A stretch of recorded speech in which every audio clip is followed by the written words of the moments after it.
What's up, everybody? Welcome to VGU.TV's PlayStation podcast, the Dual Shock Show, where greatness awaits. It's our Super Show, and with me this week is, as always, Allan Muir. Hey. Hey. Tom Freeman. Hate to be the Xbox podcast. That we don't have. And special guest star, Nate Gamer. Guest star, yeah! I got energy. I got enough to make up for Tom and Allan. Fuck you. It is our special Super Show, Super Show Special 2, where we talk about E3 and The Last of Us. But before we start that, guys, I want to talk about what we've been playing this past week. Nate, you were at E3. I was. Holy cow, do I have to go over everything I played there? That might take a while. Let me just talk about. I think you can just run through a list right now, and then when you get to when we get to the actual topic of the week, then you can kind of go in depth with the ones that you think are more. That's going to be hard to remember off the top of my head. Good thing I wrote most of them down here. That's Let's good. see. Super Mario 3D World, Game & Wario, Mario Kart 8, Yoshi's New Island, Mario & Luigi Dream Team, Sonic Lost World, Loco Cycle. By the way, if you haven't looked up Loco Cycle, I haven't heard anybody talking about it, but it's really cool. Check that out. Played Warframe, Disney Infinity, Skylanders Swap Force, Rise, Beyond Two Souls. Jeez, okay. I forgot to write them down. Did you play Octodad? Yeah, I played Octodad. That was really weird. Like, really fun, but really weird. Octodad is tight. I think it's going to be the next Katamari Damacy.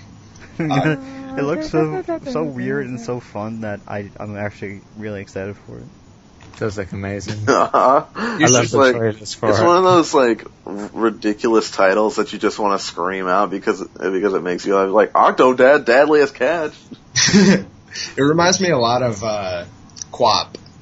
If you guys Oh my god, Quap. Yeah, when we saw the demo on the screen, he's just flip-flopping around because he's an Octodad, and I was like, this is hilarious, and I went, immediately, as ridiculous as it looks, I mean, listeners, if you look at the demo, the first thing you're gonna be like is, this is kind of ridiculous, but right after that, it was this is, Josh and I were both like, this is ridiculous, this is awesome, I want to play this. Yeah, anyway. No, it was really fun. You're just barreling through a house as a squid, and you control each of your legs with the analog sticks. So oh dear. Yeah, it's really bizarre, but you gotta play it. I think that's a PSN game, isn't it? Yeah. Yeah, it's one of the indie It shouldn't be games. too expensive. As an indie title. Exactly. Yeah. So yeah, that was really cool. Let's see. I didn't even check out the Vita section. Foolish me. Probably didn't even have very big lines over there. They had the new Batman game there, and I've heard it's. Did anyone play the challenge maps in, the 2D maps in the Game of the Year edition of Batman? No, I don't think I did. No, because I don't have the Game of the Year edition. Alright, well, in those maps, that's apparently how the Vita version plays, and if anyone's played that, it's just left and right. It plays exactly the same as Batman, except for you can't see the third dimension, and so they only come at you from the left or the right hand side, and then other than that, it's the same controls. That'd still be pretty great.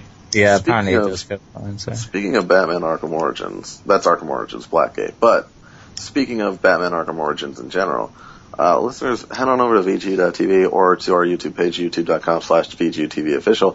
Our editor-in-chief, James Pangello, has done an upon further review of the Batman Arkham Origins trailer, and there's a couple other things there's a couple more videos on coverage for that game, I believe. So, check that out. Anyway, I wanted to throw that out there real quick. Nate, please continue. I'm sorry. Oh, no, that's okay. I'm having a real hard time remembering everything anyway, because, I only wrote stuff down for maybe the first, 2 hours. So, I got to try the Oculus Rift, which was really cool. Oh, Didn't they have the high-resolution version there as well? I didn't see that on the show floor anywhere, so I was playing the low-res version, which it's very low resolution. Like, I can see how that was a big complaint, but just the tracking on it was so snappy, and it felt great. It felt really, really immersive. Was it really, was it surreal? Like, did you think, ooh... Yeah, well, this game I played was, I don't know, some indie game. They said they put it together in like 2 weeks. I forget the name of it, but you basically are walking through this forest path, and there are certain trees that will start to follow you if you're not looking at them, and if they touch you, you just, you die, and, blood flies everywhere. So you're, constantly looking behind you to, look at these trees, and they're, all in different spots and everything, and it's got this really creepy atmosphere, and, like I said, really immersive. Nice. I actually shouted out in fear at a certain point, because I saw this, leafy shadow creeping up behind me, on the ground, and, it was incredible. So, I think that should be a part of... I hope PlayStation just buys the Oculus Rift. Well, I think there was a recent interview with, I think it was a Kazurite, and he said, he didn't confirm it, but he hinted that it's a possibility the Rift was coming to PlayStation. That's a good idea. That'd be great if they did. And we've seen how Sony are supporting devs, indies, so I think if they did that, because a lot of indie games are coming to the Rift, so yeah. Would love to see that. And, gosh, can you imagine if they built in support for, big first-party games into that? I mean, it's got to be feasible. I could see The Last of Us being on the Oculus Rift, even though it's not in first person. The Last of Us. That's all I can say. Is that our transition? Get your hands out your pants, man. About The Last of Us now? Oh no, not yet. Not yet? Not even close? No, we'll talk about it a little bit later. We'll save it for our topic of the week. That's our topic. Yeah. Stay tuned, listeners. Is there anything else that you can remember off the top of your head, Nate? Well, I played Beyond Two Souls, and I didn't really like that too much. It was kind of just like a combat section, and the combat is... there were zero choices. It was 100% completely linear. I couldn't even, explore an area, really. And, I mean, the graphics were wonderful, and the, facial expressions and everything were spot on. And I was playing with the PS4 controller, so that was nice. But... Oh, is that on the PS4 as well, then? Yeah. I thought it was just PS3. Yeah. I thought it was just PS3, but alright. At least, I'm pretty sure I was playing with a PS4 controller. I think it was a PS4 controller. I would think no, I mean, maybe that confirms the PS4 works with PS3. Well, hi. That'd be cool. I could be misremembering that, though, because, man, there's a lot of stuff going on. And I played Rise, which also was a lot of QTE events. Still pretty pretty, though. And that Gladiator game? Or not Gladiator, I'm sorry. The Roman one, Yeah, the Roman Gladiator game. Oh, yeah, they were gladiators, I guess. Yeah. And, yeah, that was pretty cool. I played this, I can't even remember the name of it. It was some super colorful game where you're, kind of moving this line around, and there are these characters on the line, and it's kind of like a platformer, but you're, constantly moving. I don't even remember what it was called. Yeah. What platform was that on? PlayStation? That was on PS4, or it was in the Sony section with other PS4 stuff at least. It pretty much only used the analog stick though, so. Yeah, it's probably some indie title, I'm guessing then. Oh yeah, definitely. Just some PSN game. It was pretty fun though, really bright, cheerful. Liked that a lot. Yeah. And I was talking about Loco Cycle a minute ago. I don't know how in depth I should go in on that, because that is 360 and Xbox One exclusive, I guess. Aww. Which is really disappointing. I'll probably get it on 360, though, because I'm keeping that system at least. Seriously. You basically play as a motorcycle, and your rider is being dragged along by his ankle, trapped in the back wheel somehow. And the motorcycle's got, this Knight Rider kind of snarky AI. She reminded me a lot of GLaDOS, actually. And the guy, is just like, I know, what is this happening to me, basically. But he's supposed to be kind of the hero, I guess. Like, they're both vying for the spot of being the hero of the game. And the gameplay essentially consists of driving along this predetermined path. It might have been actually procedurally generated. But enemies appear, and the motorcycle, can kind of break apart into limbs and bash the enemies. I don't really know how to describe it. You should look up a video, because it's really flashy looking. Reminds me of some Platinum Games shit. So, I want people to know about that game. Alright, well, Loco Cycle for Xbox. 360. 360. Don't buy the Xbox One. Yeah, don't. More on that later. Nate, if you have any more. Oh, yeah. Assassin's Creed 4. Holy crap, it looked good. The demo actually worked. Yeah, well, I played the multiplayer. That was the only playable thing that they had. And then I also saw a 20-minute developer demo thing that they had going on. And the developer demo looked so amazing. This is going to be to pirate games what Red Dead Redemption was to cowboy games, for sure. Because you're just riding around on your pirate ship, the Jackdaw, and they're talking about how you have to keep your crew's morale up and make sure that you're staffed and everything, because they got into a ship battle and tons of allies died in that, and then later on they were just sailing around through choppy water, and you just see a guy in the crow's nest go flying off into the water when you hit a big wave. And you're just well, gotta replace that guy later. And yes, it's gonna be great. You just capture people and try to convince them to join you, and if they don't want to, then you can kill them. So pirates. Wow. It's like Peace Walker with a recruiting mission, or with a recruiting mechanic. Kinda, yeah. I mean, basically, the way I saw somebody recruited in that game was they did their ship battle, and then they held the last 3 guys at gunpoint, and were just press A to convince to join, and they didn't have any kind of animation or anything for it. I think they just skipped it and let them go, because they didn't show that. I was pretty disappointed, but. Yeah, I mean, it looks even more fluid than any of the previous Assassin's Creeds, which is certainly saying something. And I actually got to play some of the multiplayer, which was really fun. Basically just going around this little island trying to assassinate people before the other assassins, and, at the same time the other assassins are trying to kill you, too. Right. The way the guns work is you can go into a free aim mode, but then most of the time you just want to lock on, and then you see this conical reticle kind of pop out of the gun and slowly shrink into a straight line, and you can shoot them. Works really well. I don't know if that was in any of the previous Assassin's Creeds, because I didn't play 3. But no, the line aiming with the gun, that sounds like it's similar to that. Okay. Well, yeah, that worked really great. And, I don't know, just sneaking around felt really good, moving around. So not as buggy as the demo they showed at E3 then, at the PlayStation conference? No, it played just fine. I didn't notice any technical hiccups at all, so that's good show. Ubisoft, good show. Good. And Watch Dogs looked good, too.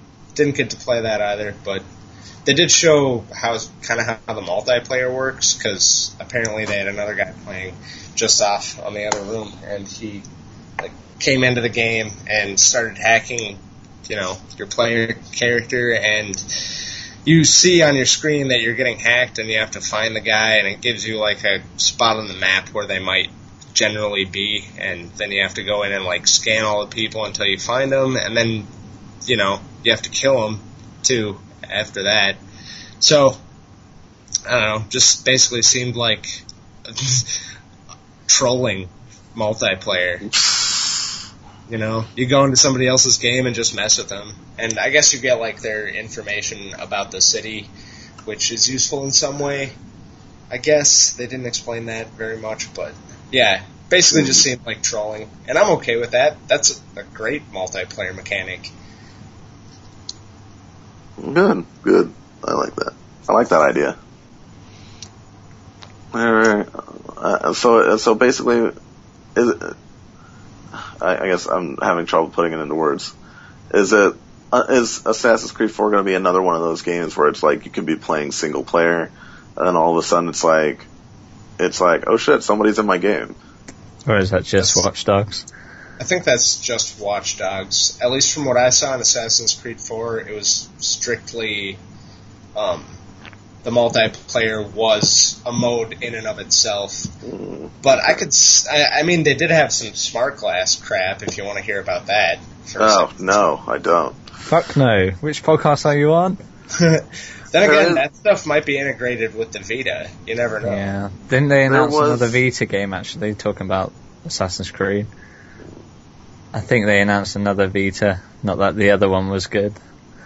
But I think there was a pirate one. There was a bit during the Watch Dogs demo on, I think it was Sony's conference, that I really enjoyed. And I said this on the post the Sony Sony conference wrap up show. There was a bit where, you know, Aiden, the main character, he gets caught and the police are after him, and then someone comes in on their smart glass or whatever the fuck and pulls up the road post to stop the police cars from like ganging up on him in the middle of the street. He runs down, and then right in front of him there's like this billboard, and it's like, I guess electronic or something, you know, and it says "That was close," and I thought that was really cool. Oh yeah, because you can just type in messages that'll show up on the billboards. That was actually like typed in, because like I said I don't know if that's part of the game or in the demo they actually misspelled something in there just because they were like, just so you know, we're doing this live, I'm gonna misspell this with this letter, and it popped up right there, and I'm like, okay, that's pretty neat. You know, when you play burrito. Of course, you know, people are gonna take advantage of that, and like you're gonna be playing, and then all of a sudden you're gonna look at a billboard and it's gonna be like 3 equals D. Yep. You're like, well, alright. That's fine. I mean, yeah, that's great, in fact. I want to put ASCII penises all over my friends' towns. You're like, that doesn't seem very professional at all. I don't want any of that product. Video games, man. Video games are getting amazing. Nate, do you have any others off the top of your head, or should we go ahead and move on? I've got a lot to say about some Nintendo stuff, but I might save that for the GamerCast. Yeah, you go ahead and do that. If we have some time, if we're not like running too long, maybe we'll let you spew just a little bit. Alright, well, we still got a lot to go here, I think. Yeah, of course. Yeah. Because you're the first person to tell us what you've been playing. Allan, what have you been playing? Allan!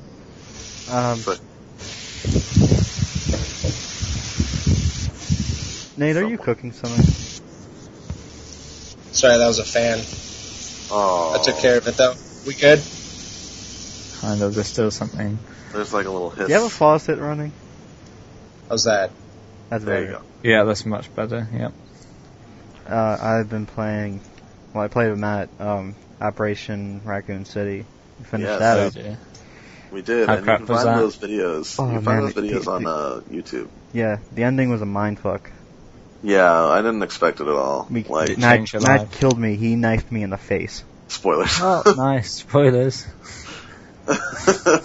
Yeah, it's I mean, Operation Raccoon City is a shitty game anyway, so like I don't mind spoiling that, but like basically there's like a, you can create a time paradox because it's set during Resident Evil 2 and 3, where you can kill Leon. And what I didn't realize about this game is that when you're playing together, like you can like someone will pick something, and you have to do the opposite. And I didn't realize that because like I didn't press anything, and it was like choose his fate, like save Leon or kill Leon. And I was like, what are we gonna do? Make a snap decision. And Allan apparently chose save Leon. And then, but my screen said, your mission is to kill Leon. And I was like, alright. So I thought, and I was like, oh, and I didn't even say anything because I thought that was what was on his, like, I thought that's what he chose. And then all of a sudden, like, I fucking knife Allan in the throat, and he's like, wait, no, that was me. What? Wait, what? And I was like, oh, mind fucked. I win. Yeah. But Allan still got a trophy out of it, I think. I got a few trophies, if I'm not mistaken. You got more trophies than I did, which was pretty disappointing. He was much better at this game than I was. Which I was like, well, I don't know what that says about me. It just means I'm bad at bad games, I guess. Or maybe I'm just bad at all games. I don't know. I also played the first 2 episodes of the Walking Dead game on PS3. No spoilers. Oh. Game's been out for quite a while. I ain't fucking played it, man. Ain't no spoilers. Season pass $5 for PS Plus members, so get on that. In America. Yeah, that's true. Well, in the country that matters. What, you're an Xbox fanboy? Well, I'll have you know, I did pre-order an Xbox One. Well, there we go. Have it, folks. Allan is no longer on the PlayStation podcast. But he's also, I believe you're also getting a PS4 too. Oh yeah, right? I pre-ordered both. Yeah, of course. Yeah, made the money, Mr. Moneybags over here. Come on, I'm no Benedict Arnold. You think you're cool because you're coming from money? Hey, to get this, I had to lose a bunch of shit. Literally, I had to get a bunch of shit washed away. You literally sold shit. No, Who bought it? I mean, a hurricane literally came and wrecked all my shit. No. Yeah. Sad news, listeners. Sandy. That is. Allan, little known fact, Allan was one of the casualties of Sandy. So. Say casualties. Well, I mean, like Allan's stuff was. I don't think he died. My Wii. I chose the wrong word. I was trying to think of the right word, but Allan's stuff is a casualty. Allan was just a victim. Yeah, my Wii and PS3 somehow disappeared. My Xbox apparently was fine. Disappeared. Who the fuck wants to steal? See? He goes to bed. He wakes up like his room's flooded, and he's like, "Oh no, I gotta say that." Oh, they're just gone. I mean, my Dreamcast and my Game Gear survived. It's a shame. Resilient. Good old Sega systems. Yeah, it's funny. So my Sony systems don't survive. I lost like 2 or 3 PSPs. Oh. But my Sega system survived. Because they sacrificed themselves to save your other systems. Yeah. But the insurance Those money. noble PSPs. Yeah. But the insurance money is going to pay for everything. Pay for all the new shit. Nice. So thank you, government. Yeah. But back to The Walking Dead. That game, I was literally at like the first big decision you make. Yeah. I know what you're talking about, and I'm sure the listeners that have played it know what you're talking about. But for Tom's sake, we won't go into detail. Well, I'll go for a few seconds. How about that? All right. So, spoilers for anyone that hasn't played The Walking Dead. Just real quick, we'll let Allan go ahead and discuss this real quick. So I'm on the farm, and I have to choose Duck or Sean Green, who I know becomes a zombie because I've read the comics. But I felt horrible because Sean saved Lee and Clementine, and I felt Yeah. like as Lee, I was betraying him. Yeah. And I was literally in the staff chat, asking, "What do I do? What do I do?" Oh yeah, they're all tough decisions, and James Pangelo also said, he's like, that's what I like about this game, is that it's not a choice between good or bad, it's a choice between shit, and you have to live with what you've done. I mean, even further on, there's a Tommy can come back. He's still gone, but he'll be back. Still gone. But even when Kenny brings it up, he's like, I feel like it feels like we murdered that boy. And I felt like that too. Yeah. But I mean, for me, I couldn't do it. I mean, to Sean. So, or no, I couldn't do it to Doug. I'm sorry. He's too young. Anyway, spoilers over. Please go ahead, continue.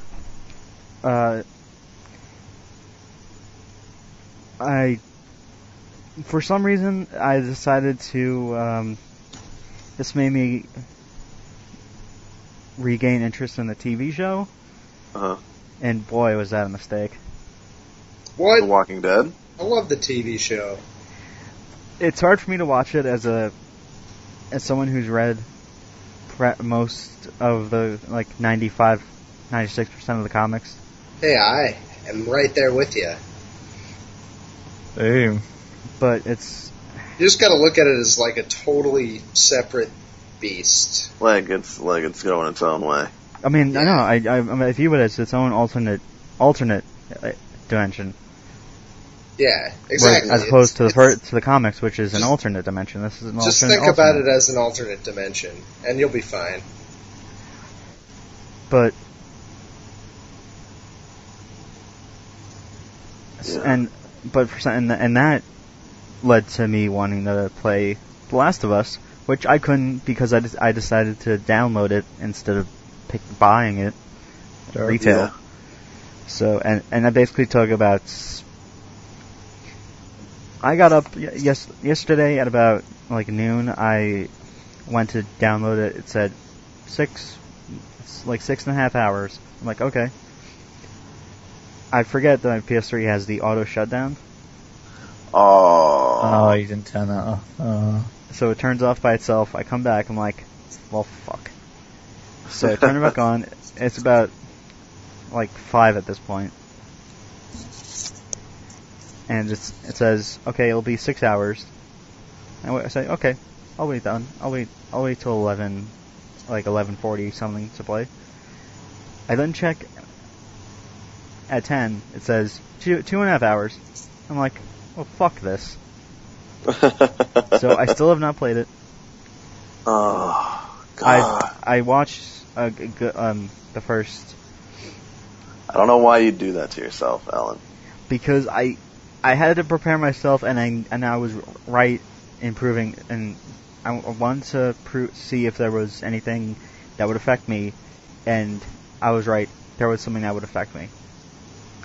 I assume you're talking about the very beginning. Yes. Autosaves. No, not the autosaves. No, it's a story element. It's the prologue of the game. It's spoil you die. We're not spoiling it, but it's very sad. That much we'll say is it's very sad. I cried. I was literally in tears. But yeah, we won't spoil it because there are a lot. It's only been out for a day. Not a lot of people have played it. So I also have been playing. Again, it's not a PlayStation game, but I have to mention it. State of Decay. State of Decay. It's best open world zombie game ever. I believe you said that. You mentioned that 2 weeks ago. You said that it was very, very good. Yeah, I mentioned it then. I mentioned it on the. I think I mentioned it on VGU Plays. Yes, I think so, yes. One of the either episode 5, 6, or 7, one of those. Yeah. But I've been playing that game for, I swear, 20 hours I've sunk in. And the thing is, it's not one of those games that where it has to, you're pushed to the finish. You can just drag on for countless hours until you've completely ransacked the entire county. Yeah. But I felt, you feel terrible when you have to give mercy, as I call it, to characters who are they're pretty much gone. Yeah. I accidentally kicked a woman's face off. Jesus. I tried to see Number one quote. I accidentally kicked a woman's face off. I tried to put my gun away, and instead it ended up with me kicking her, and her head just exploded. Ah. Like, and this happened in a storage shed, so things got bloody. You're like, oh my god, Jesus. There's a part where a sharpshooter kills a zombie, and she's like, everything's coming up Millhouse. Jeez. And I was like, yes. That's funny. Allan, are there any others that you got off the top of your head, or is there? No, that's it. That's it? How about you, Tom? I've actually played something this week. Whee! So I've cleaned my room out, and I got my original PlayStation out, my PlayStation 2 out, and my PlayStation 3 out. So I've got 2 different channels on one telly dedicated to PlayStation 1 and PS2, and then I got my other television with a PlayStation 3. Amazing. So on the original PlayStation, I've been playing an underrated, pretty much unknown party game. It's pretty similar to Mario Party games, and it's Crash Bash. Oh, I remember Crash Bash. Amazing.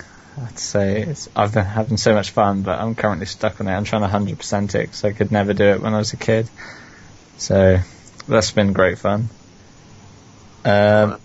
On my PS2, I've been trying a lot of different games. Canis Canem Edit, also known as Bully by Rockstar. Oh, Bully's so fun. Amazing game, really is. So I haven't really got far at all. I did the first mission and saved, but I was just like, wow, this game holds up better than I thought it would. It's great. San Andreas I've been playing. I can't believe going from San Andreas to GTA 4.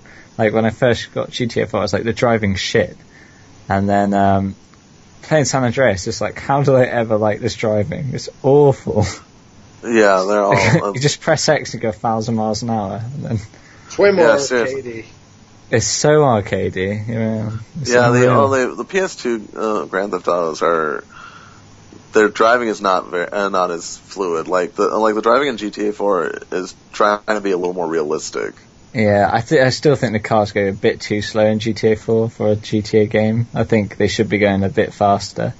But I can see I do much prefer the GTA 4 driving to the one. Can't wait till that GTA 5 coming out. Oh, exactly. That's why I thought I'd play through San Andreas, and then I get a proper perspective on it. So I'm not looking for those tinted glasses. Exactly. Yep. Was it supposed to be gigantic? Oh, it's going to be huge. It's going to be a lot of fun. I've also been playing Ratchet & Clank 1. I've got Ratchet & Clank 1, 2, 3, and then I've recently come across some games. Well, my sister's got games, because she's had my PS2 since, and she bought Ratchet & Clank Size Matters and Gladiator, so I want to play through those, because I never did. I never got a chance to, and I love Ratchet & Clank, so I'm currently playing through all the Ratchet & Clanks. And I've started a Galactic Conquest campaign as the Empire on Star Wars Battlefront 1. Amazing. More on that later. And yeah, well, I started that before the E3 announcement. I was like, wow. So that's been great. And then on the PlayStation 3, I got myself a platinum. Oh. What did you platinum this time? Demon's Souls. So, oh, God. Yeah. Nice. And now That's so I'm currently working on Dark Souls Platinum. And I have both of those, that'd be nice. And I can get ready to Platinum Dark Souls 2. But that's all I've been playing this week. Alright. Well, for me, I've been playing a couple of things. Like Allan said, we played Operation Raccoon City, we beat it. I've also been playing a lot of Saints Row the Third. I have like 5 trophies till I platinum it. I don't know how I haven't gotten the customized 10 vehicles trophy yet, because pretty sure I've done that by now. But yeah, at this point it's just a lot of finish up, the finding all the collectibles, complete all the challenges and all that. Otherwise, yeah. I'm really trying to get that platinum. While I was on the store yesterday, I got a few games into my instant game collection. 2 of which are Pinball Arcade and Joe Danger 2 the movie. I also got I don't even know how you pronounce it. Machinarium, I don't know. But I haven't played it yet. Did you try Joe Danger? I tried Joe Danger for a little bit. It's so frustrating. I hate it. It's pretty. Yeah, I don't know if I'm gonna keep that because like there's so much to do and like so many different controls and it's like bananas, jump R1 L1 jump X. Oh, you didn't get all the coins. Do it 90 times again. Yay! Yeah, like I was like I don't know if I'm gonna keep this because I don't think I'm gonna keep Pinball either. But I thought since they're free, I'd give them a try. And other than those, of course, it's just been The Last of Us. I got it yesterday.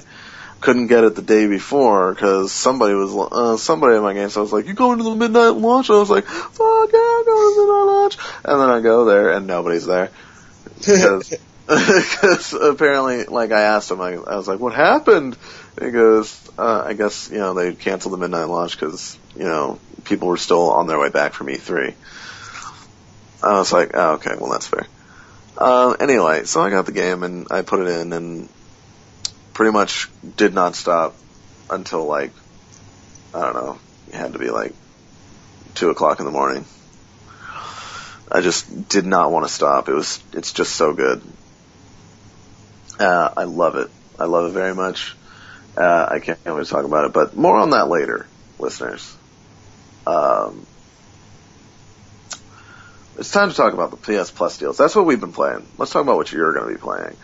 Allan, could you tell us what happened in the U.S. store? What do we get? We got.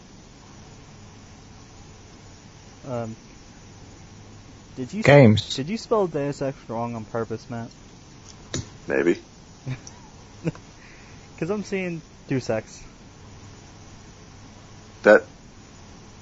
Nope. I don't know what you're talking about. Deusex. Oh, Tom's fucking up everything. It's Nice. XCOM. XCOM. We got Deus Ex Human Revolution for free. Yeah. XCOM Enemy Unknown for free. Yeah. And Uncharted 3 single player for free. Yeah. So basically, if you really want to, I wouldn't because I mean you guys can, but I'm not going to because I don't have that much space on my hard drive.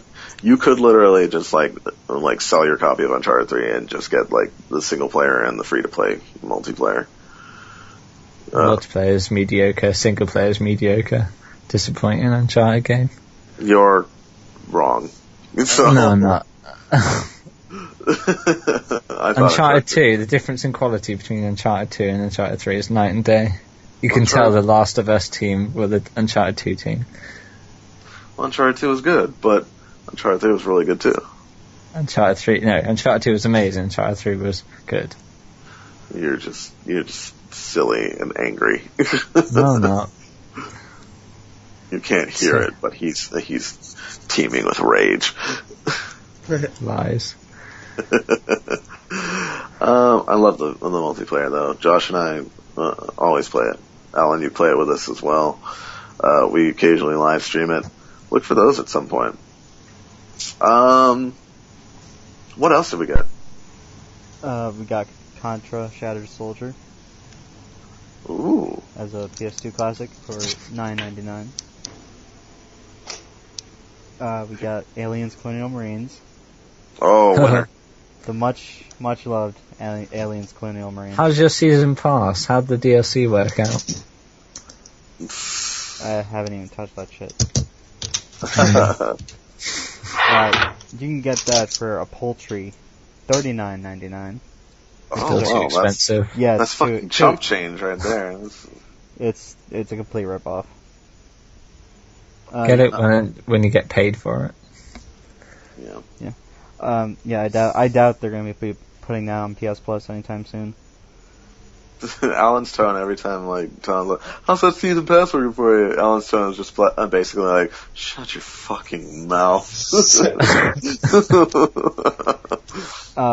Final Fantasy 13 2. You can get for $19.99. Which I've had for a very long time, but never finished 13, so I haven't played it. 13.2 is going to be leaps and bounds better than 13. That's what I heard. Okay, Josh Mobley and I are both in the same camp where we're like, I mean, he really enjoyed 13. What I played of it, I enjoyed, but I wasn't like, oh my god, I fucking love this game. I was just like, this is a game that I gotta have nothing else going on.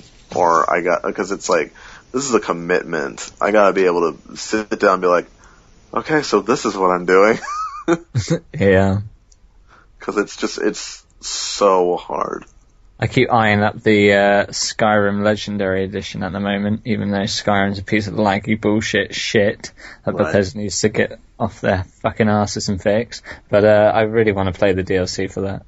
And it really annoys me that the game's buggy. But I'd also have to put in so much time. Yeah. Don't have it. Allan, we also got The Last of Us on the store, didn't we? Yeah, for $59.99. I wouldn't recommend buying that. You don't recommend it? Or I don't recommend buying it via the store because it's a 27 gigabyte download. Well, it depends how big a hard drive and how fast your internet is, I suppose. But took me all of yesterday. If you have a terabyte and you're on 90 meg internet, then whatever. Just saying, took me all of Friday. Yeah. Friday. Jeez.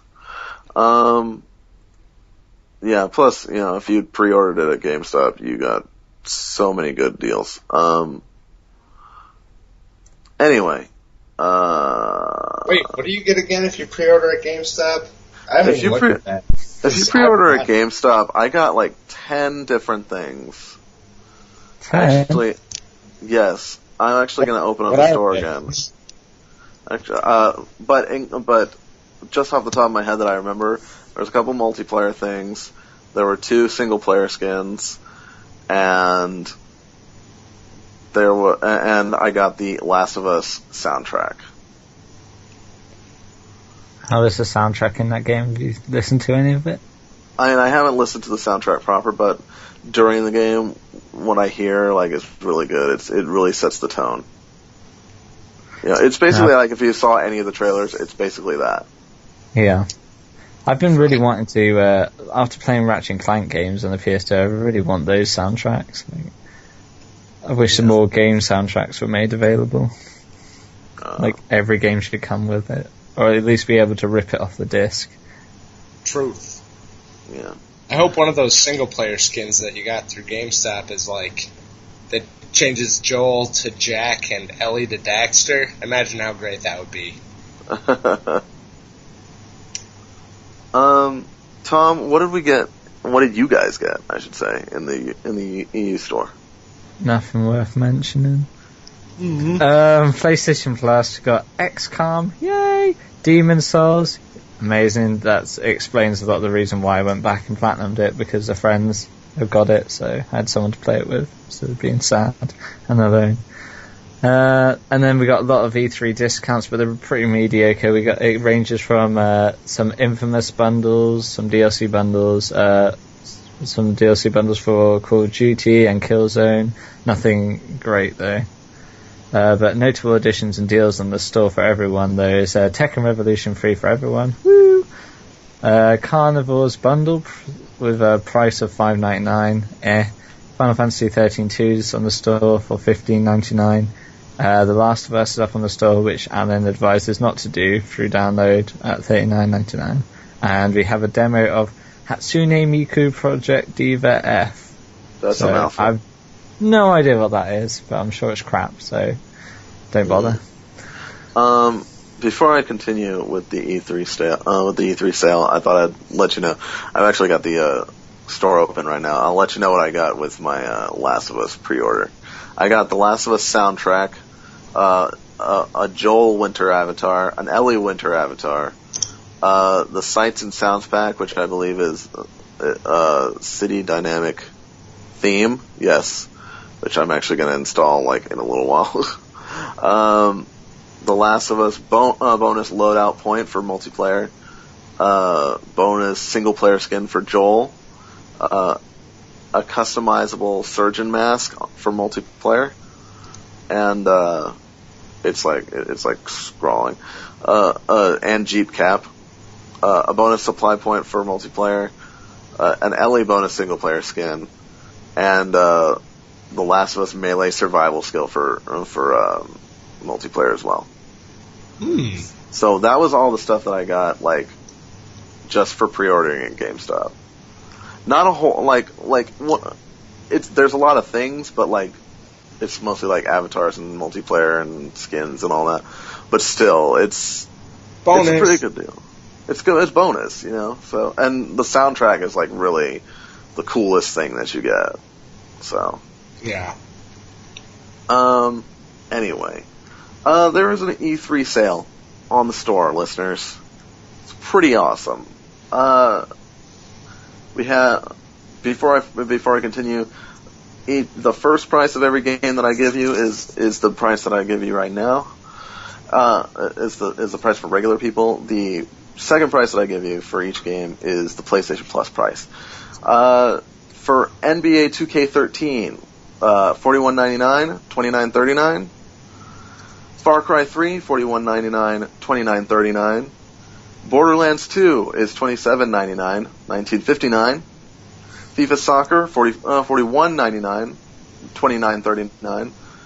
Call of Duty Black Ops 2 is the most expensive at $41.99, $37.29, which is weird because there are other ones that are $41.99, but they're down to $29.39. So, Call of Duty Black Ops 2, PlayStation Plus, $37.79.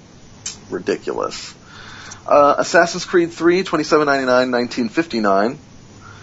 Assassin's Creed Liberation for Vita, $18.99, $13.29. Resident Evil 6 is on sale again, $23.99, $17.99. Good game.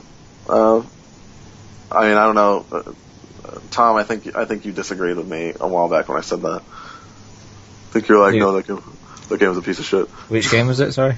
Resident Evil 6. All right, yeah, fuck that game.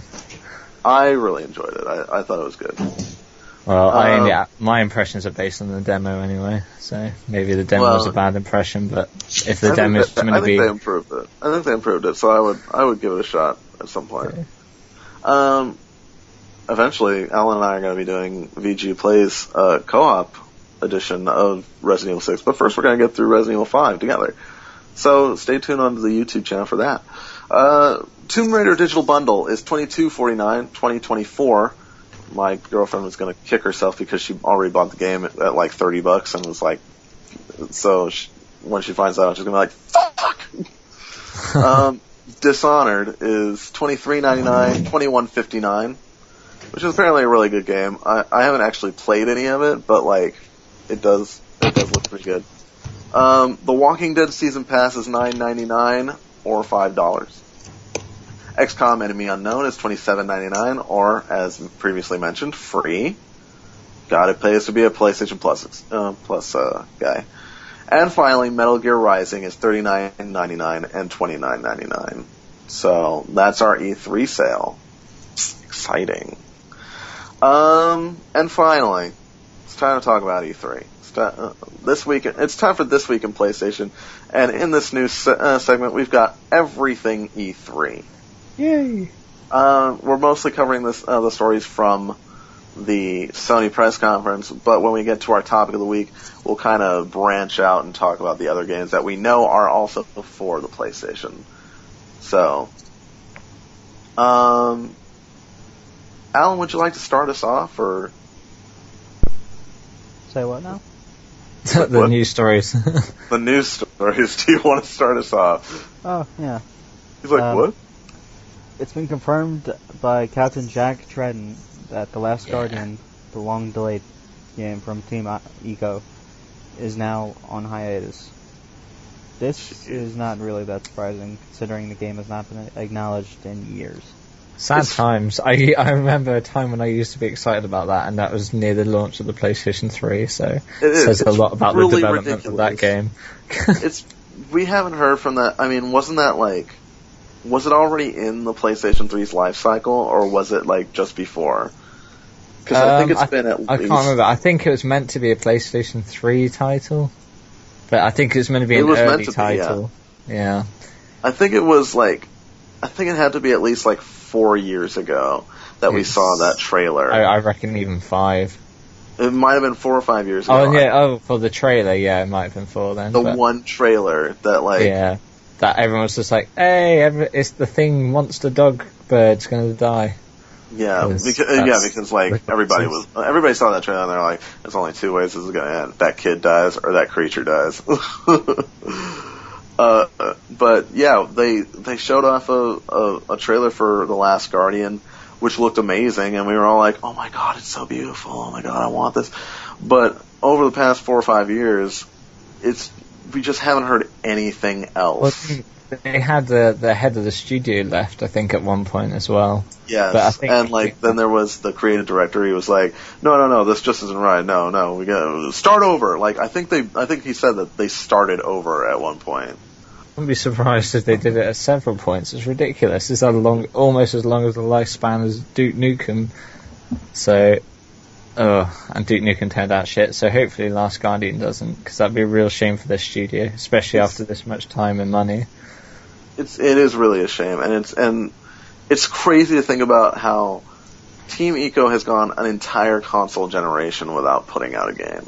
Yeah. I mean, they had the Eco collection, the HD collection, but that doesn't count. So. No.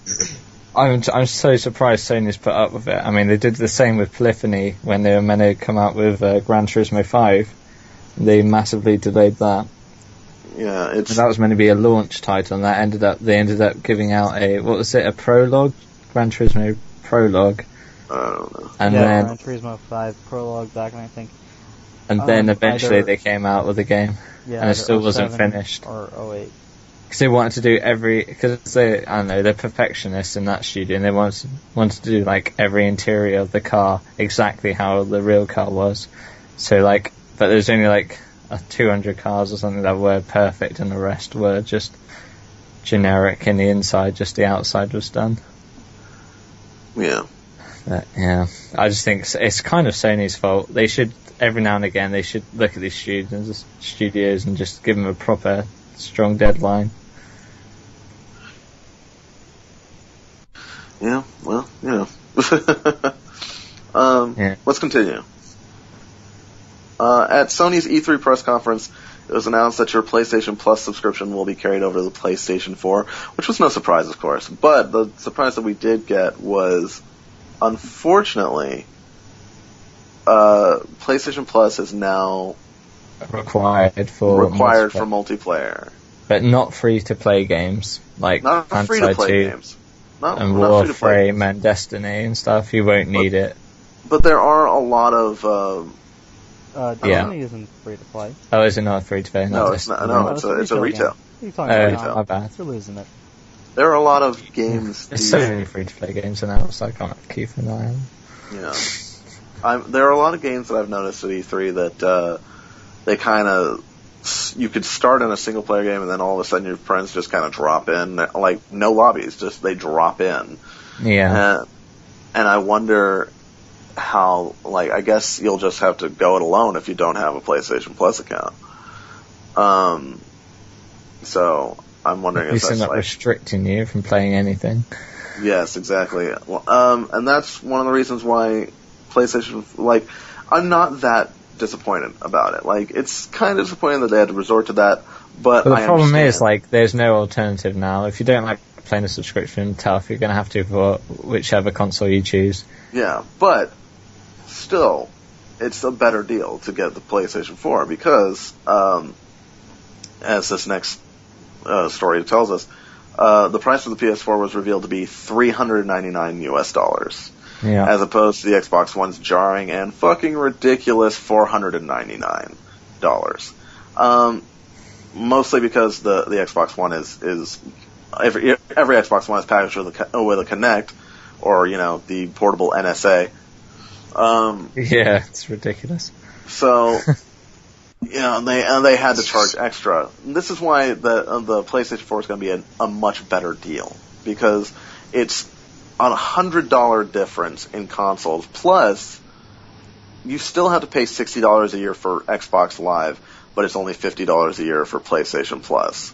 And we've seen what was it? Xbox One announced, you'll get Assassin's Creed 3 and what was it? Some other game. Halo 3. Halo 3. 3. It was an Assassin's Creed 3 even. I believe it was Assassin's Creed 2. Oh, Assassin's Creed 2 even. And then Sony announces that we'll get Drive Club. And, I was like... We'll get Drive Club at launch for free. Here's the thing about that. Like, Xbox goes, we're now giving you free games too. We're giving you, to copy their goodwill of Plus, but yeah. They're like, we're giving you free games too. One of them is like 6 years old. Yeah. I was like, that's ridiculous. Like, they're basically saving you like maybe $10 with both of those games at GameStop. Which Josh Mobley, the first thing he said was like, they're giving us free games? It's fucking war. It's like, no, it's not. Look at these games. Like, there's nothing. And then Captain Jack, I think it was Captain Jack, said we're giving you Drive Club day one for free if you get PlayStation Plus. Yeah. And it's like, that's a PlayStation Plus exclusive. One and caveat though. And a brand new game. They did say that it was a PlayStation Plus edition, so whether that would be without all the features of the retail game or something, because it did say a PlayStation Plus edition, which leads you to believe it's somehow different than the proper game. So, basically what you gotta get out of this is, listeners, is buy a PS4 if you're gonna get anything. On the DualShock Show PlayStation podcast, we are not biased, honest. Not at all. What else happened? Allan? Where are you? Where are we? I don't even... when speaking to VGU.TV, Captain Jack said that DRM concerns will not be handled by Sony, but by the publishers themselves. This differs from Microsoft's tight grasp on DRM. Good. Mm-hmm. Like, that's really all I could say about that. It's like, good. Yeah, and they came out with that really cheeky video from their official YouTube channel. Yeah. Straight after the press conference, they released the video with, this is how to share a game on the PlayStation 4, which they showed... it was Shuhei Yoshida and Adam Boyce, the head of the indie department. And it's just him going, it comes across the screen, step 1, sharing the game, and it just gives it to him, and he goes, "Oh yeah, thanks." Yeah, so there was amazing.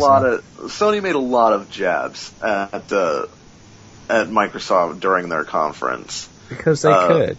Yeah. Because they could. They deserve to. Microsoft opened themselves up. PlayStation didn't have to do anything this press conference. Like, I mean, I admit fully that E3 conference, I think PlayStation did a worse job at showing off the games. I mean, they had more variety, but how they showed them wasn't as, well, Microsoft had these long, extended gameplay demos for each game. But then Sony killed it at the end. And they didn't need to try because they knew they didn't have to. Yeah. Nate. Yeah. You've been kind of quiet. He sounds like he just woke up. He's like, what? No, huh? I'm totally paying attention. It's just you guys were saying stuff. Oh, yeah. Well, I mean, feel free to interject if you need to. Oh, no. If you're like, I have an opinion. I'm still all good. Yeah. Don't worry about me over here, man. Now, though. I'll say what I need to say. All right. He knows. We're getting into games now. Tom, why don't you start us off?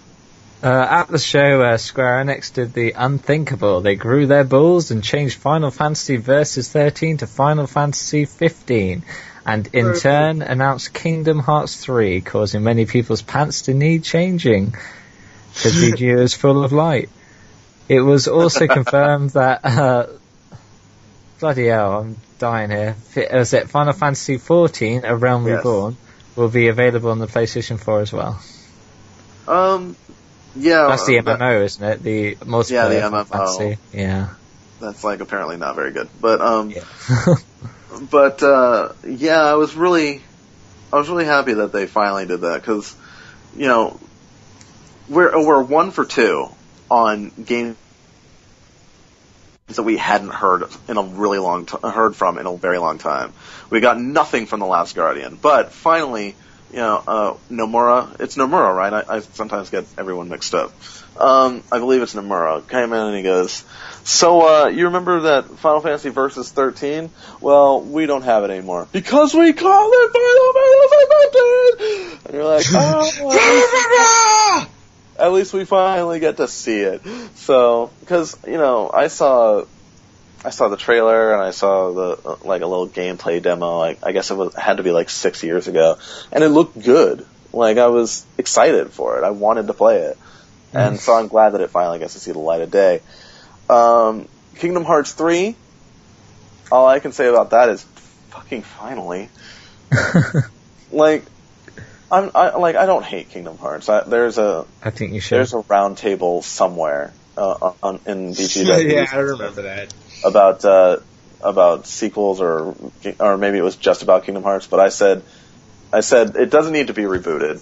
It just needs to fucking end because I'm so tired of all these handheld intercals. I just want Kingdom Hearts 3 and I want it to be done. So. Because, an normal subtitle, 3, instead of 358 over 2 days, or birth by sleep. What does that mean? Wrong with them?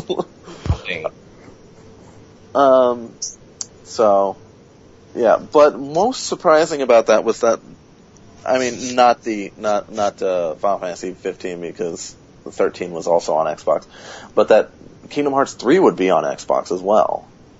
And I was saying the other day... They announced they weren't going... Sorry for interrupting. They said that the Kingdom Hearts 1 and 2, I saw someone ask them a question whether the Xbox would get any sort of 1 and 2 HD or something. And the creator just said, no, they can look online if they care. The HD remix is not even going to come to Xbox? So that's ridiculous, because from what I've heard, that storyline is so convoluted. It's very convoluted. I understand Metal Gear Solid better than I understand Kingdom Hearts. There's more to understand in Metal Gear Solid. Yeah, but that's ridiculous. It's if you're just a Microsoft guy, if you didn't have a PlayStation, and you're oh, this Kingdom Hearts looks kind of cool, you're fucked. Here, I'll explain it to you in terms you can understand. See, Sora is Solid Snake, and Roxas is Liquid Snake. So therefore, nanomachines. Yes. And all the Disney characters are just like the PNCs. Oh my god. I gotta put that on Twitter later. Basically, if you've never owned a PlayStation system, you're kind of fucked as far as Kingdom Hearts goes. If you're really interested, if you're like, oh, Kingdom Hearts 3 looks kind of cool, we could always print off a 90-page novel from the wiki. Because Kingdom Hearts 1 and 2 were PS2 games. They're doing the HD remix, apparently only for PS3 and PS4, I believe. I don't know. I don't know for certain. But and then there was like a bunch of handheld games. There was Birth by Sleep on PSP was probably the best Kingdom Hearts, by the way. Horrible subtitles. Can I just say that? Yes. What's the other game as well? Horrible subtitles. I think Chain of Memories was on Game Boy. Then it was on PS2. And then there was 358 over 2 days, which was on. Yeah, that's it. That's the one I remember. Yeah, that's terrible. Dream Drop Distance was on 3DS. So basically, Kingdom Hearts 3 is the first Kingdom Hearts game to be on a Microsoft platform. So, if you've never owned a PlayStation or Nintendo handheld, I mean, mostly PlayStation because you'd want to play at least the numbered titles. Yeah, the core titles. Yeah. You're pretty proper fucked as far as story goes. You better get a PS2 or something. Get that HD remix. Anyway, at EA's press conference, DICE also did the unthinkable. They announced Mirror's Edge 2. They didn't really say a whole lot about it. They said it's a prequel. Yeah, I noticed that from the tattoos, wasn't it? Because she already had them. Allan wrote that it would be a reboot, but it's not technically a reboot. It's just a prequel. So the trailer just kind of shows Faith getting her arm and eye tattoos, and then she's like hanging on to crouching down on a roof or whatnot. It's pretty cool. Josh Mobley, CEO of VGU.TV, big fan of Mirror's Edge, pretty much shit his pants right there. He was like, so, very exciting. Another game that I'm actually going to jump ahead to another game that brought joy to the VGU team, and specifically the DualShock team. DICE also dropped the biggest bombshell in a tease in what could be described as pure trollage. DICE revealed Star Wars Battlefront. Best game ever. Not necessarily Battlefront generation. 3. Not necessarily Battlefront 3. Actually, Still I don't believe it is. I don't it's believe just it is Battlefront. That's all they came up with, yeah. It's just Battlefront. Implying this could be a reboot of the series, which is fitting as the last game came out in 2005. And Allan says don't even mention those little PSP Battlefront shits because they don't fucking count. I agree with Allan there, yeah. Tom actually said, I remember this in the chat, oh my fucking god, oh my fucking god, oh my god, OMG, Battlefront, oh my fucking god, so many years of waiting, E3 is over. If we weren't forced to cover it, I think Tom would have just left. That's amazing. Yeah, it was a teaser trailer. It was just all snowy. It was obviously hot, but we were like, "What is this?" Well, exactly. What game was it? Nobody knew what it was. It was just snow. Game. We were like, "What is this? Lost Planet 3 or some bullshit?" I don't know. And then we saw. What did we see? We saw the rebel ship come down, and then the AT-AT. An AT-AT. That's what it is. An AT-AT foot stomp down, and then title screen, and you're like, "Oh shit!" Unreal, yeah. So, Tom, I imagine you're very, very excited for that. I think honestly this is the best case scenario because I wrote one of my first features I wrote for a site was about what happened to Battlefront 3. And it's a big thing because it was near completion and then it was canned. And then and that was it. And then LucasArts didn't seem to want to do anything, touch it since.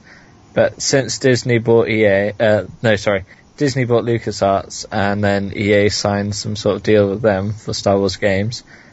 I was hoping, I did say in earlier podcasts that, hopefully DICE would pick up Battlefront, and this is the best case scenario. I mean, Battlefront games are basically Battlefield games set in the Star Wars universe, but with loads of multiplayer bots to make the battles seem more epic than they would otherwise be. And I think DICE taking over it is literally the best case scenario. I'm so glad it happened, and I'm really looking forward to it, even though it's just a 30-second trailer. Yeah.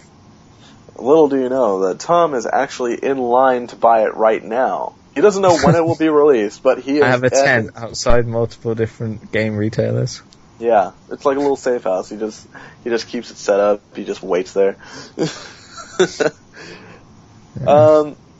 More games. Sony formally announced The Order 1886, not 66, which takes place in an alternate Victorian England. The game is being made by Ready at Dawn, are best known for their horrible versions of the God of War games. Everybody else seems excited about this. I think it looks interesting, but as everybody knows, I'm a love-hate thing with God of War, and I wasn't a big fan of the PSP games. So it's a new direction, but we didn't see any proper gameplay, so I have no idea. It was just a trailer. Yeah. But it was made in engine, so it looks very, very nice. But what does that even mean, nowadays? Like a lot of cutscenes in Metal Gear Solid were in engine, but the game didn't look like it as you played it, so I wouldn't trust a lot of these things that say that. Yeah. More Walking Dead. You guys like the Walking Dead game, right? I know Allan does. Sure. I loved it. The Walking Dead 400 Days was revealed by Captain Jack at the conference. 400 Days will have you playing as 5 characters who will have connected stories that can be played in any order. This is like an extra episode to the original game. Mm-hmm. Well, no, this is actually like the cap of. Is it kind of like takes place? It's kind of bridging the gap between the first game and the next game. No, it's sort of bridging the gap between the game's first season and the second season. Yeah. Because your choices that you made in the episodes will have some degree of effect of the story. Yeah, I'm excited to play that because I love that game. It's very good. It takes place over the course of the first 400 days of the outbreak. Mm-hmm. And unlike, you may think that this is great, but in actuality, you're playing as specific days, like day 2, day 41. Yeah, it's not going to be that long. It's not going to be like, oh man, let's count down each day. No, that's not happening. I actually had the pleasure of meeting with one of the people in charge of animation for that game, for the upcoming Walking Dead, and she was telling me about how they're working really hard to make the facial expressions a lot more subtle and believable, but they're not using any kind of facial capture stuff. They're just artistically creating all the facial expressions, because of course it's not perfect realism as far as the graphical style goes. But yeah, what she was saying was getting me pretty excited, and they're trying to go for scenes with a lot more movement in them, so less people just standing around and more people actually moving around a room, or when there's a zombie in a room, there's smoother movement. I don't know. She was showing me some prototype stuff on her iPad, and yeah, no, some of those scenes look pretty dynamic. They had this one where there was a zombie coming through.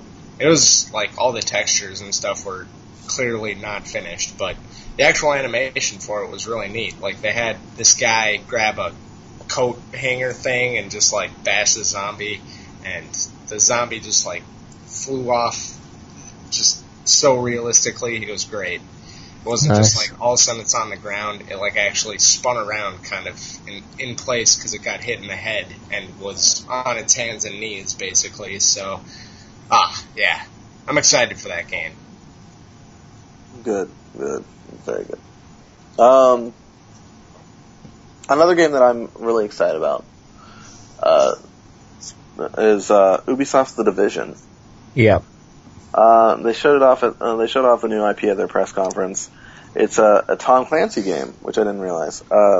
It's being billed as an online open world RPG.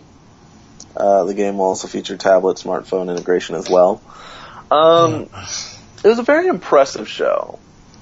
An impressive demo. When I watched it, I was like, can Ubisoft just do this every year where they just end their conference with a really good-looking game? Because The Division was this year's Watch Dogs. Yeah, I think I'm more excited for this than I am Watch Dogs. Watch Dogs does look very, very, very, very good, though. Yeah, it does. But the thing about The Division, a lot of people weren't certain of. But, that's gonna be a lot of fun to play. Yeah, but in the E3 press conference, Ubisoft, when they showed that, it had a lot of dialogue, and that dialogue was actually coming from actors pretending to play the game. So that voice acting isn't in the game. But it's just an MMO RPG, as you said. But it looks really good. Like it's a post-apocalyptic.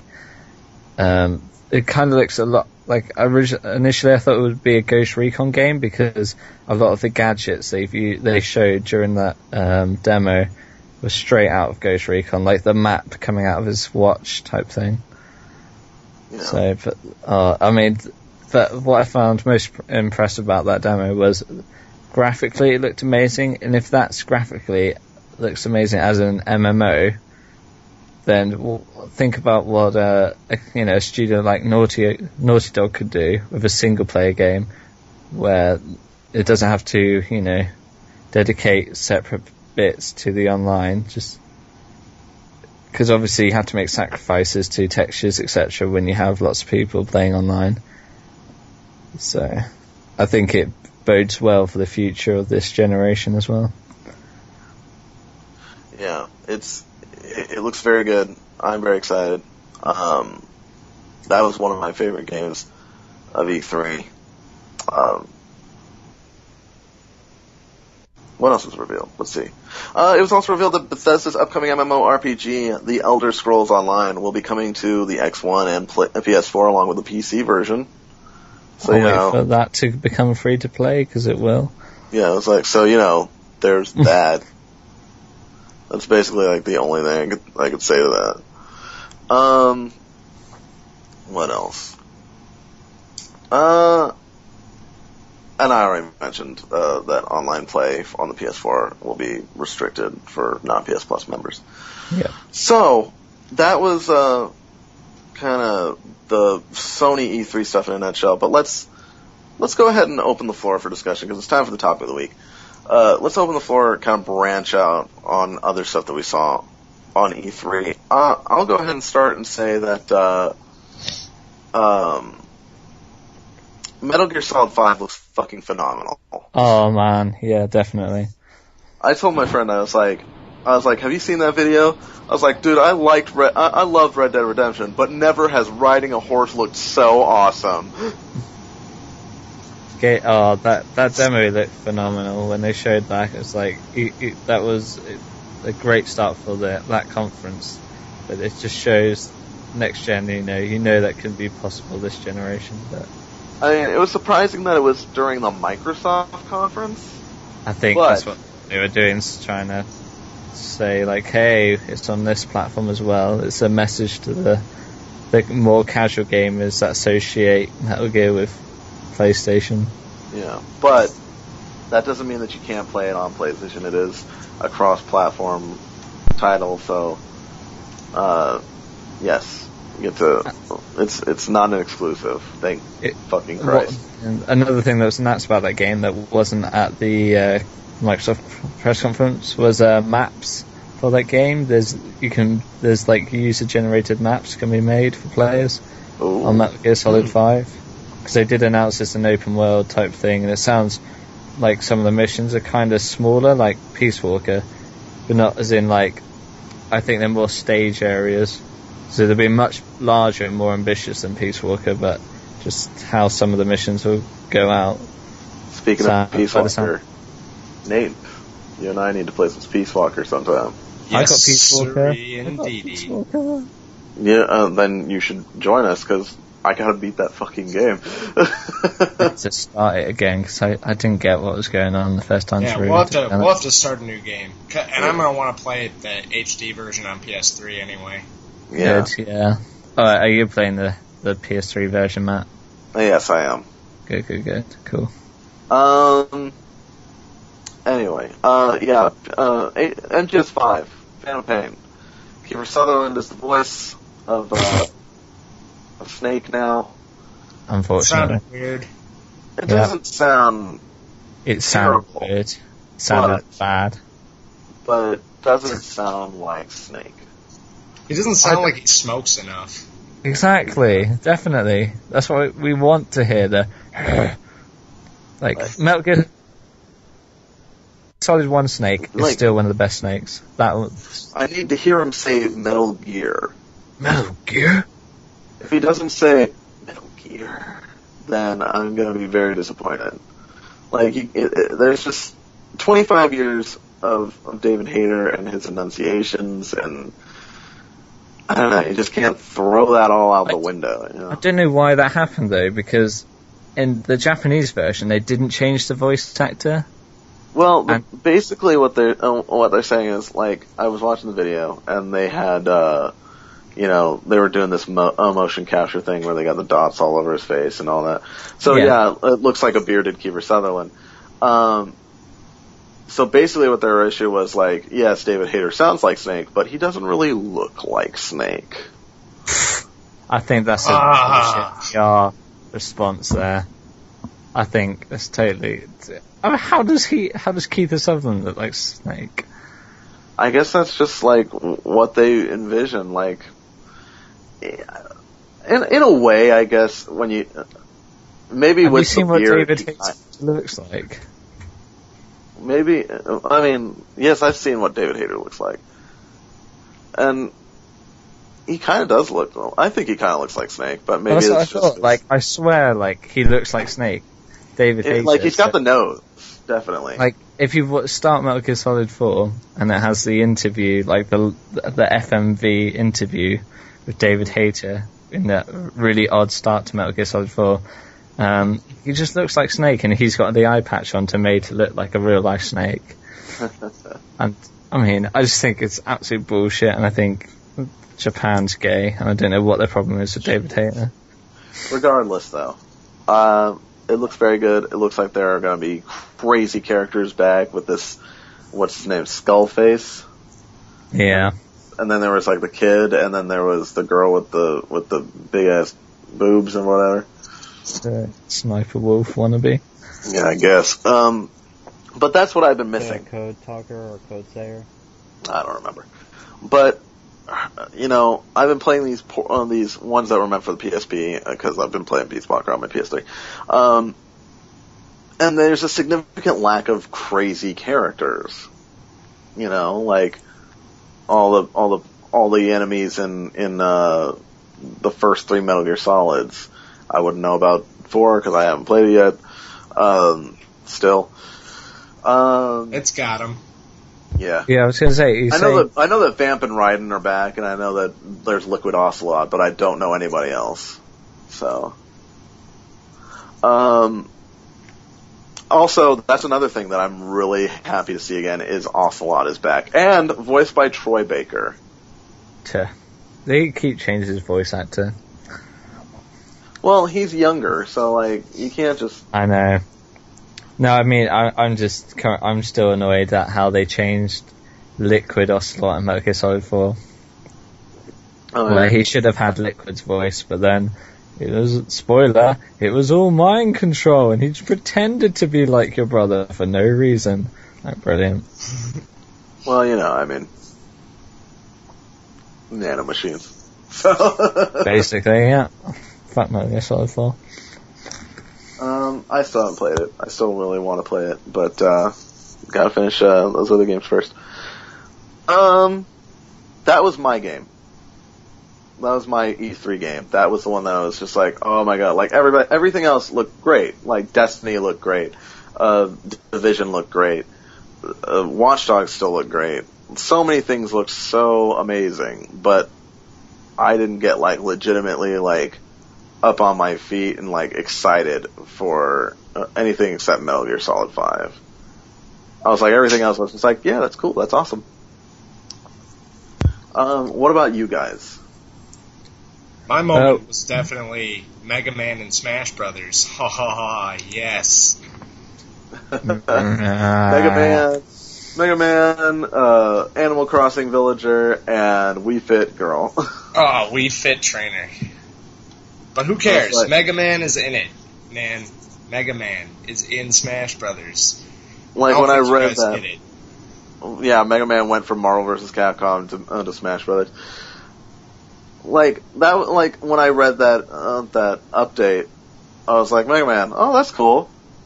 Animal Crossing Villager, all right. Wii Fit Girl, why? Mm-hmm. I think that was a lot of people's reactions because nobody was asking for Wii Fit Trainer. I love her name. It's just like Wii Fit Trainer Woman. Like what? Yeah. Like she doesn't have a real name. She doesn't even have. She doesn't even have like real eyes. Just like dead, soulless eyes. I just want to see what her attacks are. It's just like her in like great. various yoga poses. She like attacks in the crane. You haven't been playing Wii Fit for this amount of months. You take double damage. Fuck. Actually, maybe the longer you don't play as her, the fatter she gets, and the better she is in the game. The characters get. Then it's basically like playing with Fat Princess. Mm-hmm. Oh yeah. Anyway, please go on. I'm sorry, I was stepping on everybody's toes. What else did we really love? Anybody? Anybody. Dragon Age 3 Inquisition. Haven't seen shit. Have they shown anything of it yet? Apart from I'm not a big like Dragon Age guy, but I did like what I saw. I was like, oh, that's kind of neat. Origins was amazing, and Allan keeps stopping me from buying 2, even though I really want to play it. 2 is not as good as 1. I guess. I didn't like the demo for 2. It was very Mass Effect-y. Yeah. That's not what... have you ever played Dragon Age 1, Matt? No. Dragon Age 2 is nothing like 1 based on that demo alone. Like, the dialogue in Dragon Age 1 is just... There's so much variety, and there isn't like you're evil, you're a good meter. Like, everything's kind of, it's all up to you. There's no... The consequences are of that decision specifically. There's no consequence for being evil or good. It's just... You have to make choices, and each choice, big choice, comes with its own consequence and benefit. That's why I'm so disappointed it went down the Mass Effect route with Dragon Age 2, because Dragon Age 1 is amazing, and that is a massive RPG, and it's one of the best this generation. As Allan can agree with. Yeah. I need to get back to Mass Effect, speaking of which. I'm really far off on that. Like, but it's it's really hard to get back on that when you've played the last 2 and then you go back to 1 and you're like, oh god, this is just all bad. Ancient. You're just like, I mean, it's not a bad game. It's just not as good. So, what about you, Tom? What really stood out for you? For me personally, Infamous 3. There's been some gameplay demos out now on YouTube. Yeah. That game, like, I didn't like. I loved Infamous 1. I didn't like Infamous 2 at all. But Infamous 3. You didn't like Infamous 2? No, I thought it was rubbish, to be honest. I thought it was great. That's wacky pants, Thomas. It's a mediocre game. Tom, there was no soul in it. Like, you could barely do anything on it. It's just couldn't do anything. You could ice jump, and then could fire, and then you could not walk in water, and then there's lots of water, and the game sucks. But no, seriously though, if you look at the Infamous 3 demo, that shows an open world of amazing graphic. Like, there's stuff you can do in it with the powers, like, brilliant. And For I God's can't wait sakes, to see it's more. not Infamous 3, it's Infamous Second Sons. Sorry, Infamous Second Son. It's the third Infamous game, it's Infamous 3. No, it's not. Jeez. It's- Everybody's so angry. I'm It's not going to Infamous- say Second Son each time! Then just say Infamous SS. Infamous, the third. Infamous. That sounds like I'm part of some sort of Nazi gang, the SS. No, I'm not saying that. Oh my god. Yeah, no, I like how you can, like... Sorry. Oh, I was just going to talk about stuff from Infamous Second Son. Sorry, yeah. Infamous Second Son. There's a lot of firepower. So, if you see the, particularly IGN has a lot of exclusive videos at the moment of gameplay. You should take a look at their YouTube channel just to see some of it is phenomenal. And I can't wait till we see more of that game because, wow, I wasn't expecting it to look that good. Yeah, you can go into like a little pipe near the ground, and then you come flying out on the top of the roof through the other end of the pipe. And you can there's more. There's like the environment's destructible now. You can like shoot down bits of walls and all sorts. So. Yeah, there was tons of destructibility in the environment. It was surprising at some of the stuff that got destroyed. I was like, wow, you can destroy that? It's like some really big, giant structures that just came tumbling down. Oh, and talk about structures falling down. Battlefield 4 multiplayer demo. Wow. That one was pretty cool. Wow. Like when the building came down, I was just like, wow. Thing is, I can see some, everyone, as soon as the map starts, as soon as the game's released, everyone's just going to be like, let's shoot at that skyscraper. Like, let's bring it down! Exactly, but no, like the bit where they were just in the bottom of that building and they fired out the floor and got that tank trapped. It's amazing, but I want to know what happens. You know when they got in the elevator to the skyscraper, what happens if the skyscraper's falling down and you get in the elevator? You die. Horribly. No, but I thought that was great, and that I think that pretty much confirms that there's at least 64 players for console. Yeah, it's otherwise it wouldn't have said that. Because I mean, it's 32 is the limit at the moment, or is it even 24? No, I think it's 32 at the moment on PlayStation 3. But I mean, yeah, that's what I think. That's what I'm most looking forward to. This next generation is online games. The fact that it's basically a PC now, so we're going to see these massive online battles. We're going to see high numbers of peoples. We're getting the proper MMOs now, such as Elder Scrolls, but other games. Yeah. I think this will be the best because PS3 wasn't ready for online. I mean, PS2 barely had it. No one really had it for PS2, but then PS3 got everyone involved with the online, and I think PlayStation 4 is where they're going to really take advantage of it. Yeah, I did actually get to play a little bit of DCU online. Oh yeah, well on the PlayStation 4. Yeah, on the PS4, and yeah. What are the changes like? The graphics were a lot nicer. Oh right. Other than that, it seemed exactly the same. Are the servers still split between? Yeah. I think he said that you don't play with each other between the two systems, but I think you can play with PC people. No way. No. Well, it depends what game. I don't see why Sony didn't do it, because with Portal 2 we saw that PC and PS3 gamers can play together. So, yeah. But that was, I think, more of a Valve initiative than a PlayStation initiative. Well, that's what I mean. But I mean, with DC Universe Online is a Sony product anyway. Same with PlanetSide 2, so we might see some sort of crossover maybe next gen. But did you see anything about the split between Europe and America, like North American servers? No, I did not know anything about that. No, because Allan and I have tried to play together on the current gen DCU Online, but it's not worked out because Europe can only play with Europe. So I'm stuck with a lot of Frenchies. Yeah, that's all. Well, that's a shame. That is a real shame. That's a real shame. As far as the Microsoft conference goes,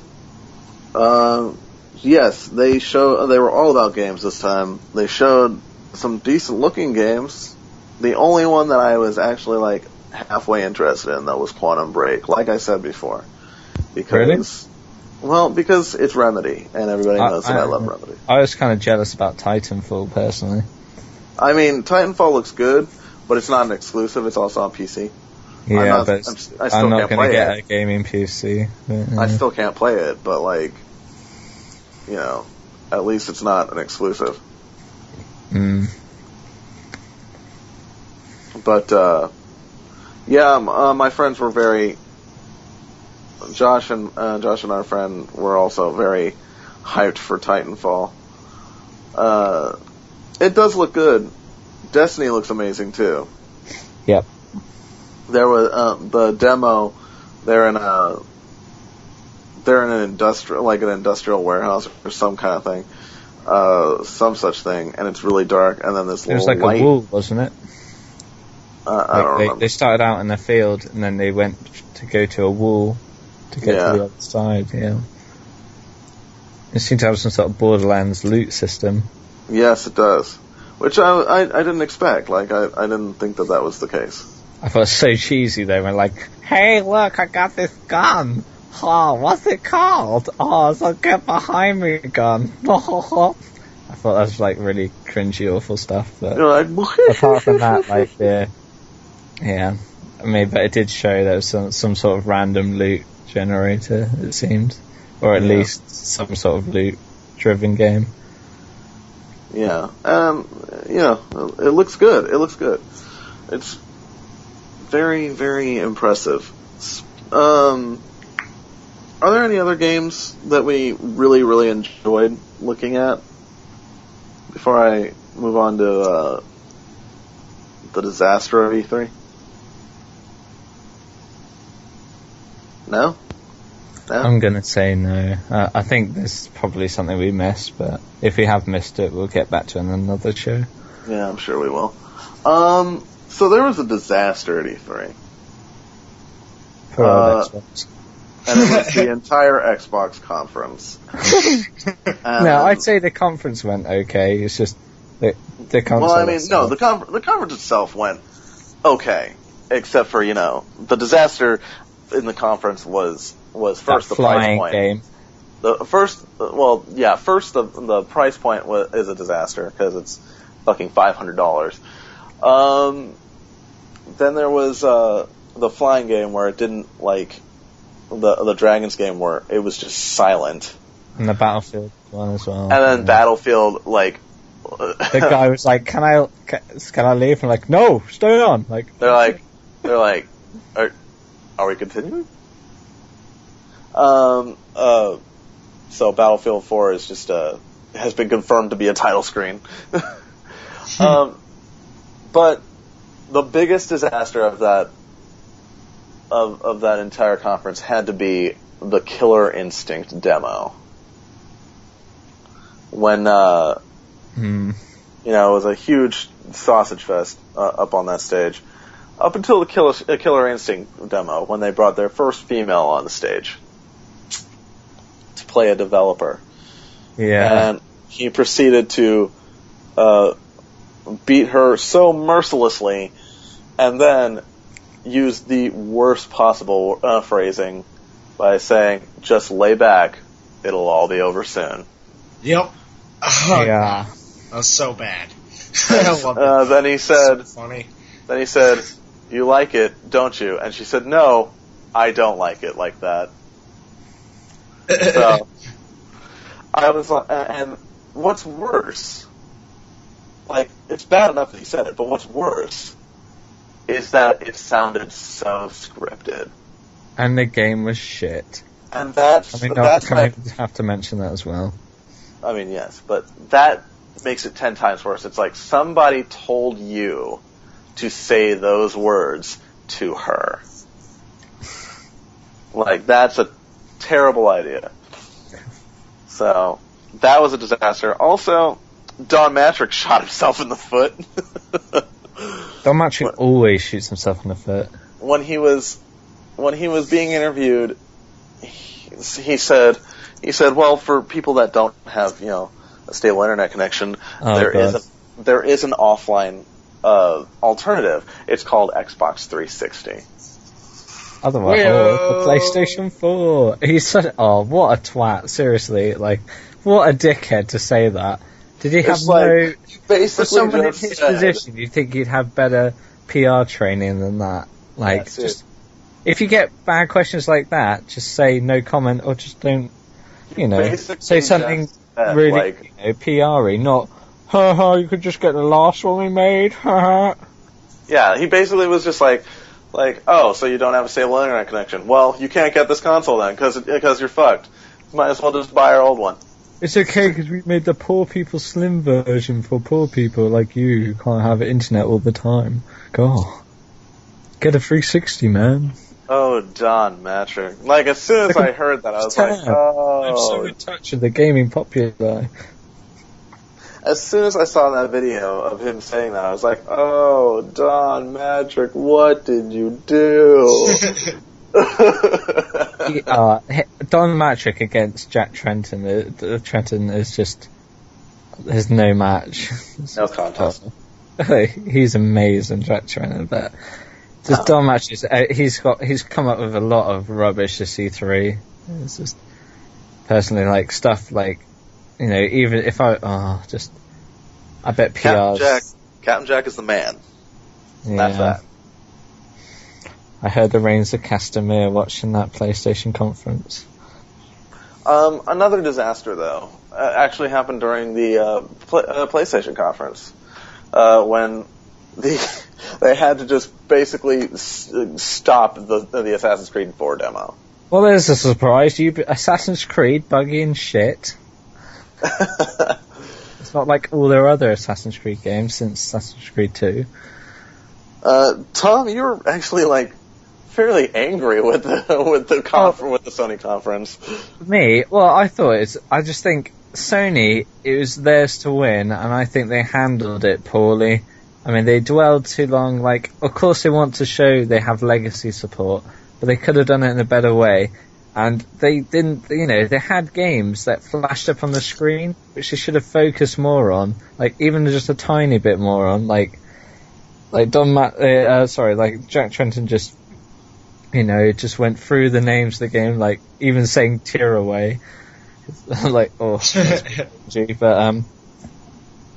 I just think, you've got amazing games, A PlanetSide 2 is insanely popular on the PC. Just spend a little bit of time saying something about that, and then saying, this is free to play to all users, and, just tout some of your other games instead of just going, yeah, we have these games, and then spending time on that. Oh, we do our own video service. Yes. Well, Crackle.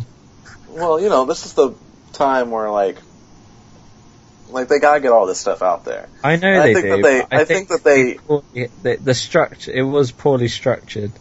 I think it was structured pretty well. They knew that we wanted to see games and demos and all that.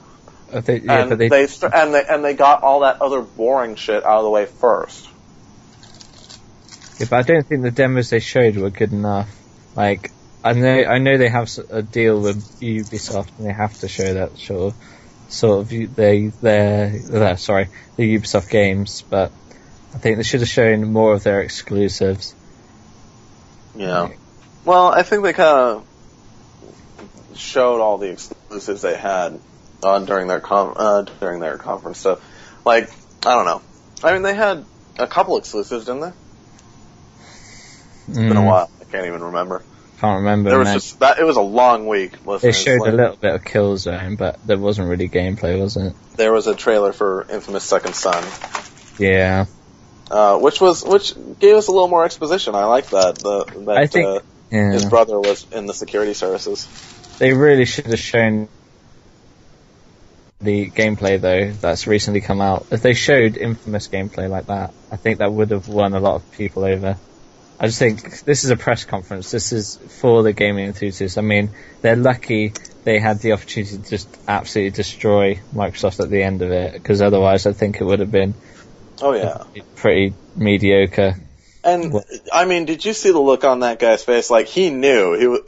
like, because they were last. Like, Microsoft was first, and they already said, like, well, like, our console's $500. Yeah. And the guy, on the look on his face, right before he announces the price of the PS4, is just like, oh man, I've got him. Like, I have a feeling Sony thought they would be, like, maybe $50 under, or on par with the Microsoft pricing. And then I think they had a field day when Microsoft announced that ridiculous price. like, they were probably just in their war room, just like watching it, like $499, and like, oh my god, this is even better than I thought. Yeah, because PlayStation chose not to, or Sony chose not to include the Eye with the PlayStation 4. That's a optional accessory. Same with the Move, and they also chose. Oh, I don't know. It's just that the hardware in the PlayStation is. Like, I've been looking at NeoGAF, and they've just been doing comparisons, and the big differences in the actual hardware of the console is in the favour of PlayStation, with the RAM, the 8 GDDR5 RAM, which is extremely expensive, which everyone thought that doing so would make the console more expensive than Microsoft's, and the GPU, which is better, but the fact they've managed to get it under £100 on top of all the other stuff regarding used games, region free, all that stuff, I think Sony have something to be happy about. My favorite part of the Sony conference had to be when Jack Tretton stood up on the stage, and he said, "You do not need to be connected online. Yeah, and you he even share games." He Basically, just said running through the 24 line. hours as well. It was just running because Microsoft didn't acknowledge any of the That was the issues that worst everybody thing was they thinking did. about. They should have acknowledged it themselves, because they allowed Sony to do their own PR. Everybody was angry about these things, and Microsoft refused to acknowledge any of it. Yeah, it was the elephant in the room, and they let Sony deal with it. Like, PlayStation that's the did it worst for thing them. to do. Everyone knows that. Like, any company would know that. PlayStation You should never let your competitor do it for you. But, yeah. Jack Tretton ran through the list of all the problems that everybody was angry about with the Xbox One, and said, you can share games. You don't need to check in online.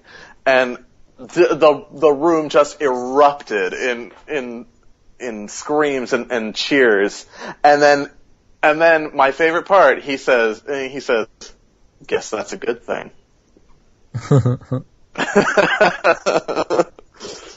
Like, oh man, who knew, right?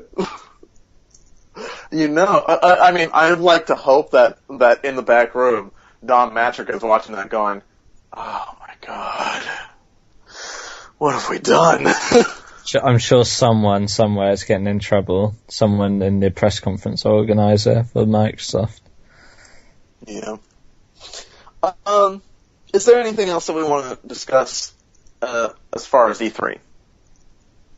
We should really move on to The Last of Us. Yeah, we don't have a lot to say about The Last of Us because, like I said, it's only been out for a day. We don't want to spoil anything. Just some initial first impressions, though. Emotional is the word I would use to describe it. Very emotional. Oh my god. Like I said, the prologue left me in tears. Nate, you have been playing it. Allan, you've watched a couple of videos. I don't know why you do that to yourself, but you did. You're crazy. Tom, you haven't played any of it. Nope. You haven't gotten to it yet. Nope.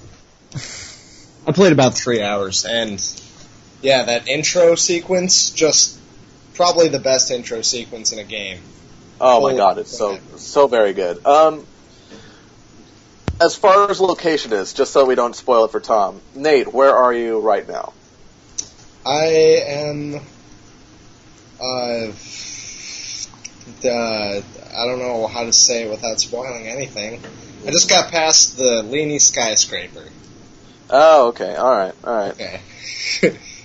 Yeah, I just made it into the forest, so. Ooh, forest. Yeah, exciting. So it's It's very good. I actually have a list here because I'm reviewing The Last of Us. Josh Mobley was reviewing it, but his hard drive shit on him at the last second, so he couldn't. He had to give up the review, which is really just too bad. But now I've taken it on. I'll run through a couple of quick points. Pros: the game is gorgeous, and you're immediately going to form a bond with the characters. The prologue is going to terrify you. It's an amazing prologue. It makes you cry, but it also terrifies you, just like the content that's in it. The story is intriguing. Areas with stealth are very hard. It's very trial and error. But Joel's listening ability helps you plan your strategy. You press down on R2 and you can kind of see, like, get a feel for, like, where everybody's at, like, where the enemies are located and all that. Healing and crafting take place in real time. So you have to find a place away from the action to do it. Because it's not like you can go into a start menu, you literally have to, like, duck down and cover and be like, okay, I gotta make this Molotov or something, you know. Another realistic touch is weapon sway as you aim. So when you're aiming, you're gonna kind of wobble a little bit. That's a realistic touch. But I mean, there are upgrades to reduce that and all that. How does the upgrade system work then? Is it similar to Tomb Raider type? Not exactly. I mean, I guess a little bit. Yeah, you find parts like strewn around. It's kind of like the salvage. Yeah. You find parts everywhere, and you grab them and you collect them. There's and when you find a workbench, you can put them together and try to make stuff. There are also, like, there are parts. It's got like a little, I guess a screw or a bolt. No, a nut thing, like one of the nuts and bolts things. Yeah. That's kind of the picture for it. Like when it comes up, those are the parts. But if you find other things like supplies like alcohol or a blade or that kind of stuff, you can create things during game. You don't need to go to a workbench. These things like form weapons. Like thus far, I can make a med kit, a shiv, and one more thing. Oh yeah, a Molotov. But it takes a lot of parts, and it really makes you have to plan. I reached a point. There's no spoilers here. I reached a point where there were many clickers in the area, and clickers are thus far the most dangerous of the mutants. If they grab you, it's a one-hit kill. And it can be very frustrating for those who, don't like a challenge. And I'm playing on hard. So, it's tough. But, the only way you can kill a clicker, stealthily is with a shiv. So, I was in this area with a lot of clickers, and I'm like, I have no shivs. What am I going to do? I'm like, I can create either a med kit, but I don't need one yet, or I can create another Molotov. Which one? It all depends on if one of the regular runners, another one of the infected, grabs me and I end up with like low health. Am I going to need this med kit, or do I need the Molotov more? It really forces you to plan this out and figure out what exactly you're going to do. Another thing. Sorry, what difficulty are you playing it on?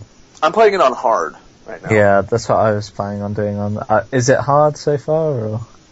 It's difficult. It's very difficult. I was doing. I mean, unlike every game, you do okay at first, and then after a while, you're just like, oh shit, this is actually pretty tough. The clickers are pretty much immediate. Like, they're like one of the first guys you come across.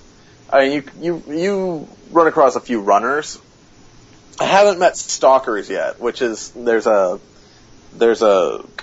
piece of paper that you get at the very beginning of the game that kind of introduces you to the types of infected, and stalkers is one of them. I haven't met any of those yet, but clickers are thus far the most dangerous. Stalkers apparently are they hide from you, and you got to be aware of your surroundings.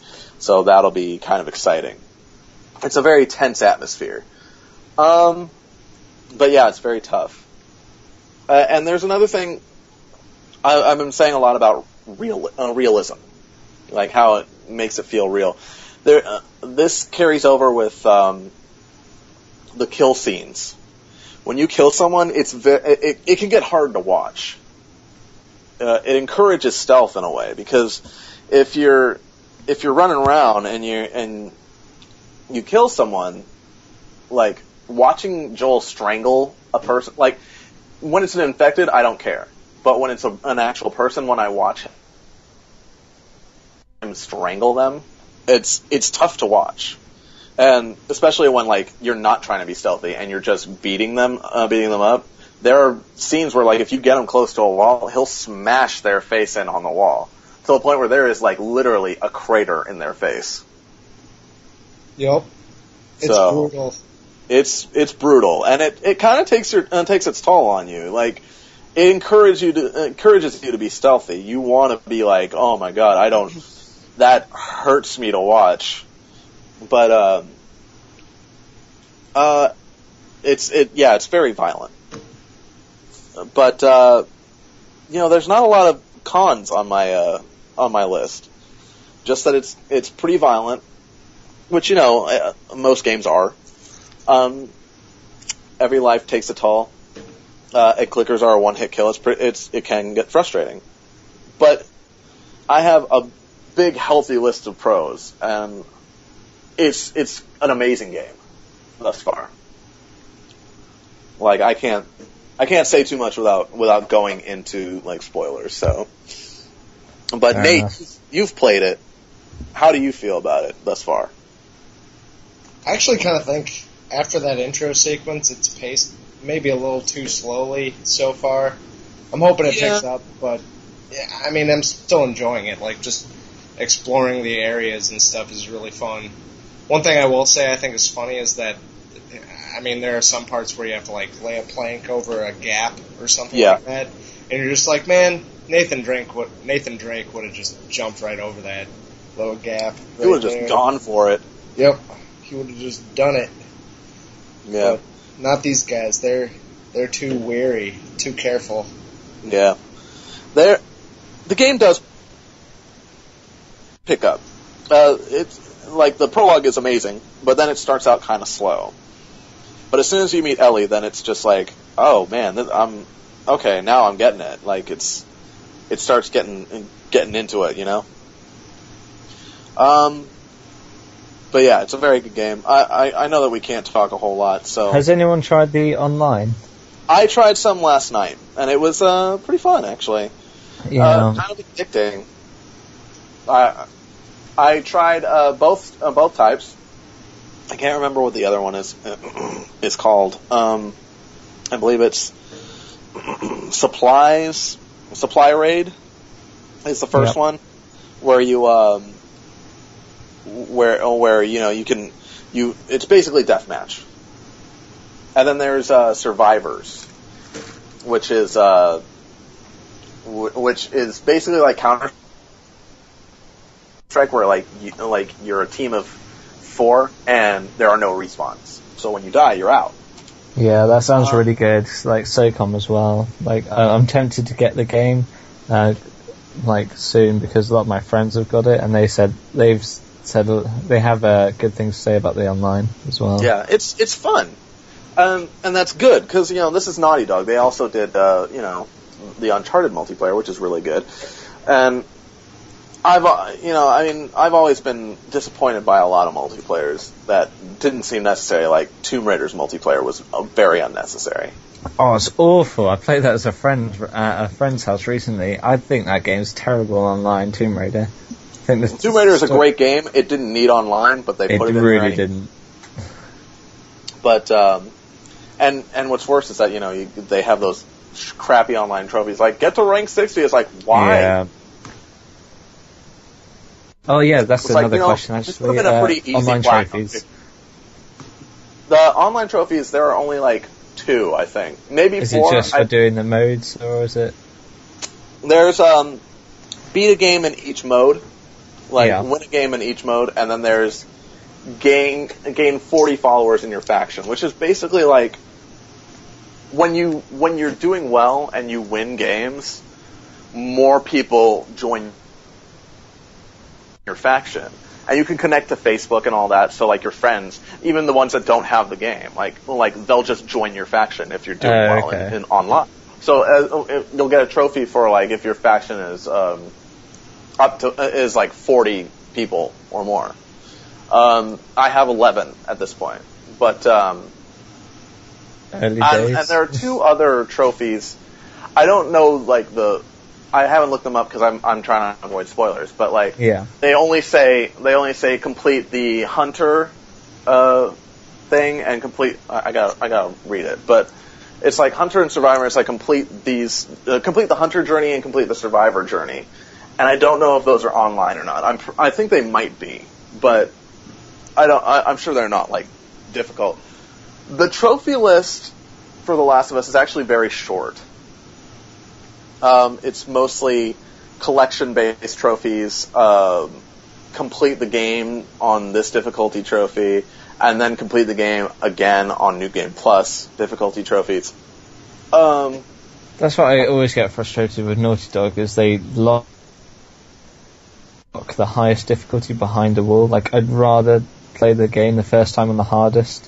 Yeah. That's how I play my games, and it just annoys me, because I never find... Like, Uncharted 2 and 3 on hard isn't hard enough, but I suppose the hardest difficulty is annoying on those games, then. It's rather they didn't. On Crushing is... Oh, it's a pain. Crushing sucks on some bits in the game. Crushing was a real pain in the ass in 1. I thought 2 as well, the last boss in Uncharted 2. The last boss on 2 on Crushing is... just so ridiculous, but such bullshit. But 3 wasn't that bad actually. 3 was easy, I thought, apart from the shades. The shades and the part with when they just get off the horse, and then there's those 2 guys. Oh, and the sandstorm. The sandstorm. Yeah. That part was tough. Yeah. But yeah. So basically, if you're gonna platinum this game, I'd say it's probably going to be at least, you got to play the game at least 3 times, because Survivor difficulty, which is the hardest difficulty, is locked. So you're going to need to play on hard, then unlock Survivor, then play that and then play it on Survivor, and then play New Game Plus on Survivor, and hopefully all those difficulties trophies plus the New Game Plus trophies will stack. So yeah. But it's a very short trophy list. Like, not very long. Like, if you're diligent, you could platinum that game. So who on our site is reviewing it? So our listeners can hear. You are. I'm reviewing The Last of Us. So look for that pretty soon. So, any last minute thoughts on The Last of Us? Allan, you haven't said anything. I know that you've watched a few videos. If you've got anything that you can say that's spoiler free. No. Yeah, he's like, nah, I got nothing. I don't know. You know what that means, guys? That means it's time for Albert's Question Corner. It's the community section of the podcast. Last week, we didn't do last week's question last week because we had a very short show. Speaking of which, I'm sorry, I didn't mention this. Last week we had a lot of scheduling conflicts. I had something really important come up. Allan wasn't feeling well. Tom ended up doing the show by himself. It was kind of like an E3 pre. 10 minutes of fun. Yeah. It was 10 minutes of fun. It was just 10 minutes of Britishy goodness. And I gave a little impressions, I think, of Nathan's demo impressions of Last of Us. Yes. Just for a moment, I want to acknowledge that and say you did a great job, Tom, and I thank you for putting it out there. So we didn't do the week before's question of the week, which was, is buying used games worse than pirating? But nobody answered that, and let's be honest, the answer is no. Because at least you're still paying for the game. I have standards. I don't like to pirate. But we don't actually have a question for this week. I didn't even think about that. But on the just fly, ask what was your personal favorite? What was your personal highlight of E3? That is actually great minds. I was actually going to say that on the fly. The best question for this week is what is the best part of E3 to you? Whether it was your favorite game or just that you saw or your favorite moment, whatever. What was it that you loved the most from E3? But it's time for community questions. Questions corner. Albert comes in. He's got 3 questions for us, guys. First 2 are E3. Last is The Last of Us. I'm going to start with The Last of Us question, just so we can get it out of the way. Then we'll talk about E3. He says, is The Last of Us Naughty Dog's best game? Will Ellie be recognized as a strong female character, or is she at a disadvantage because she's not the main character and is still a child, technically, because she's 14 years old? I don't know. It's too early to tell if The Last of Us is Naughty Dog's best game.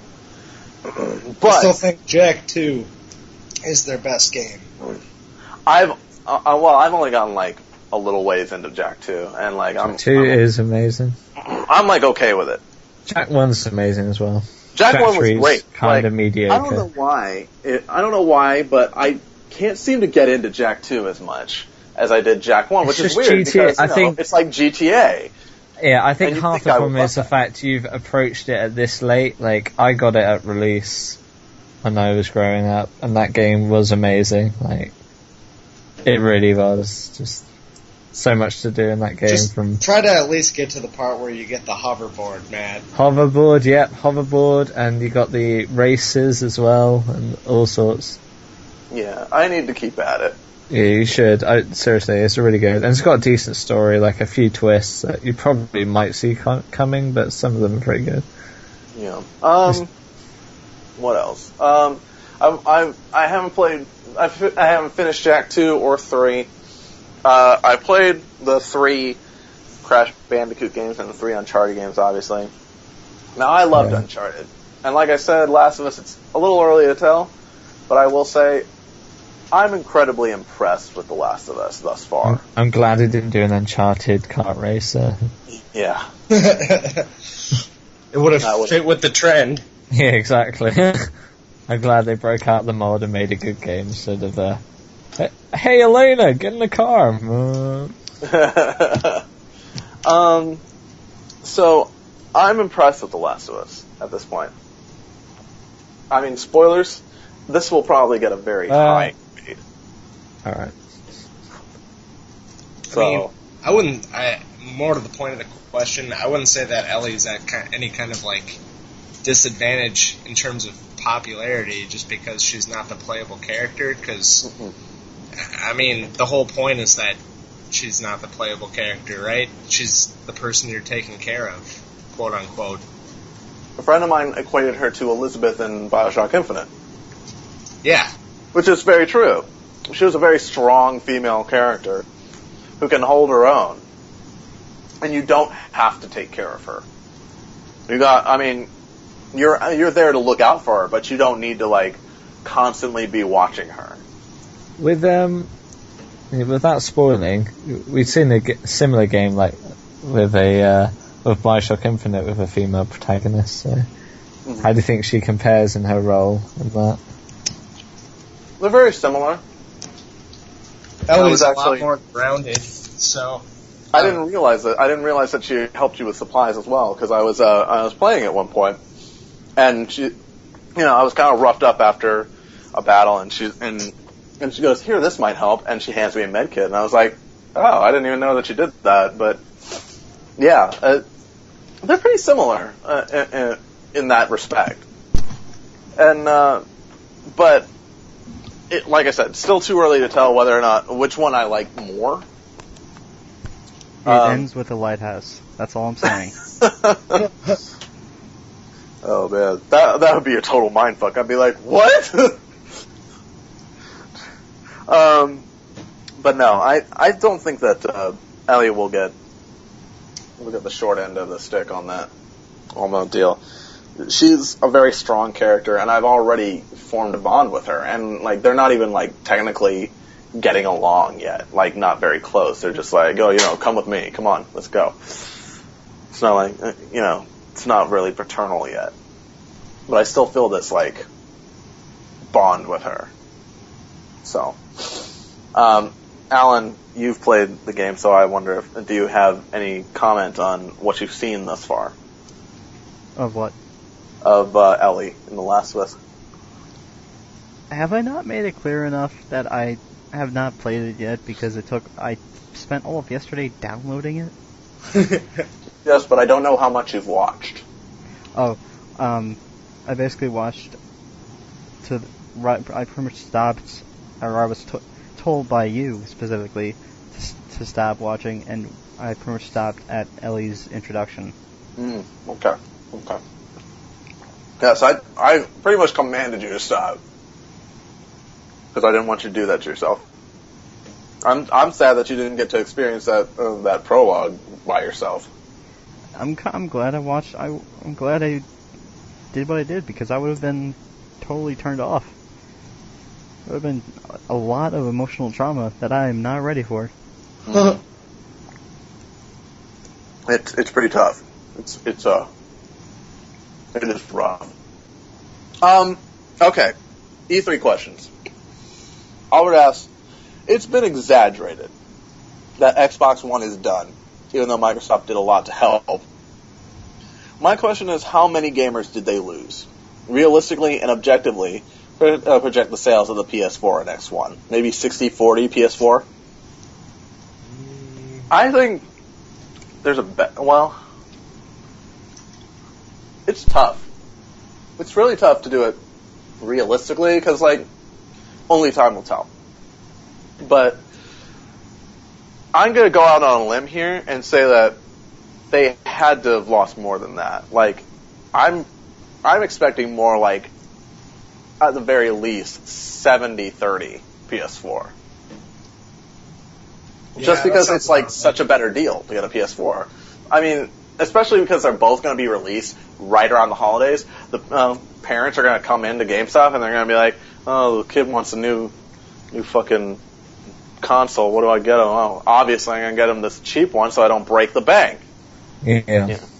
So there you go. There's one for PlayStation 4, and who knows how many parents are going to do just that. And how many Xbox fucking fanboys or fanboy kids are going to be disappointed on Christmas morning. But I don't know. What do you guys think about that? I mean, I would say that the PlayStation's definitely got the hearts and minds of gamers at this particular moment in time, but I mean, if this last generation was any indication, that can change, I mean, the beginning of this last generation, the PS3 was not doing that good. It was ostracized, much like Xbox is now. Yeah, that's the thing. PS2 came in with the same, hubris that Microsoft has at the moment, where PS2 were on top of the world. They had everyone buying them. Xbox was doing terribly. They'd just come out and they were losing to the PlayStation 2, even though the PlayStation 2 was older and worse hardware. And then the PlayStation came out here's a new console.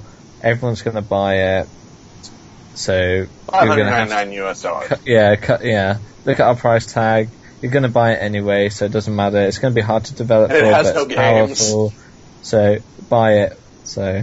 Yeah, it didn't have any games. What happened to them? And PlayStation made it clear they've learned from their mistakes, but Microsoft seem to be falling down the same trap.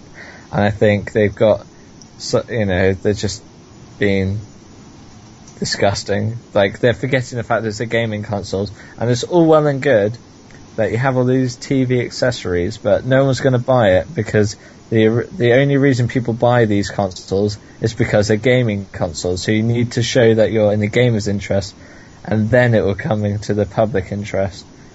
So, I mean, day one release, it's only going to be enthusiasts. So it's going to be those people, it's only going to be the hardcore Xbox fans and Halo fans and stuff like that will get the Xbox. And the rest, I don't see why you would get an Xbox. Yeah. Unless you had the money. How about you, If you're Allan? not a fan. He's like, what? What do you think about how many gamers do you think the Xbox lost during their conference? I want to say about A pretty hefty percentage, I would say. 360,000. I see what you did there. 55%. 55%? Price tag alone. Yeah. Do you have anything else to say on this question, guys? I can't really say anything since I'm buying one. He's like, I mean, get the fuck out of it. He's like, I'm getting both. So, I don't Seriously, though, I'd be very interested to see how the launch sales are, like, for the first quarter. Yeah, that'll be pretty interesting. Yeah, I have a feeling though Microsoft are going to have to change some of their policies because they can't have that price tag and then have less hardware in their console and then demand a subscription fee like that. They just can't. It's ridiculous. It's literally you're throwing money down a hole owning that console at that point. It's just Yeah, I agree with you. It's ridiculous, and many people are projecting that this will be the last Xbox. Which, I actually don't doubt. I don't doubt it. Like, it won't be a Dreamcast. Microsoft has too much money as a company as a whole for it to be the last Xbox. I mean, the original Xbox, they lost so much money with, and they survived that. So I think they'll survive this. Well, only time will tell. We'll have to see. For the final question. Another E3 question. Albert says, do you think Sony didn't want to blow its load in E3 by not showing more games and saving them for other events like PAX and TGS? Surely the other Naughty Dog team is working on something else.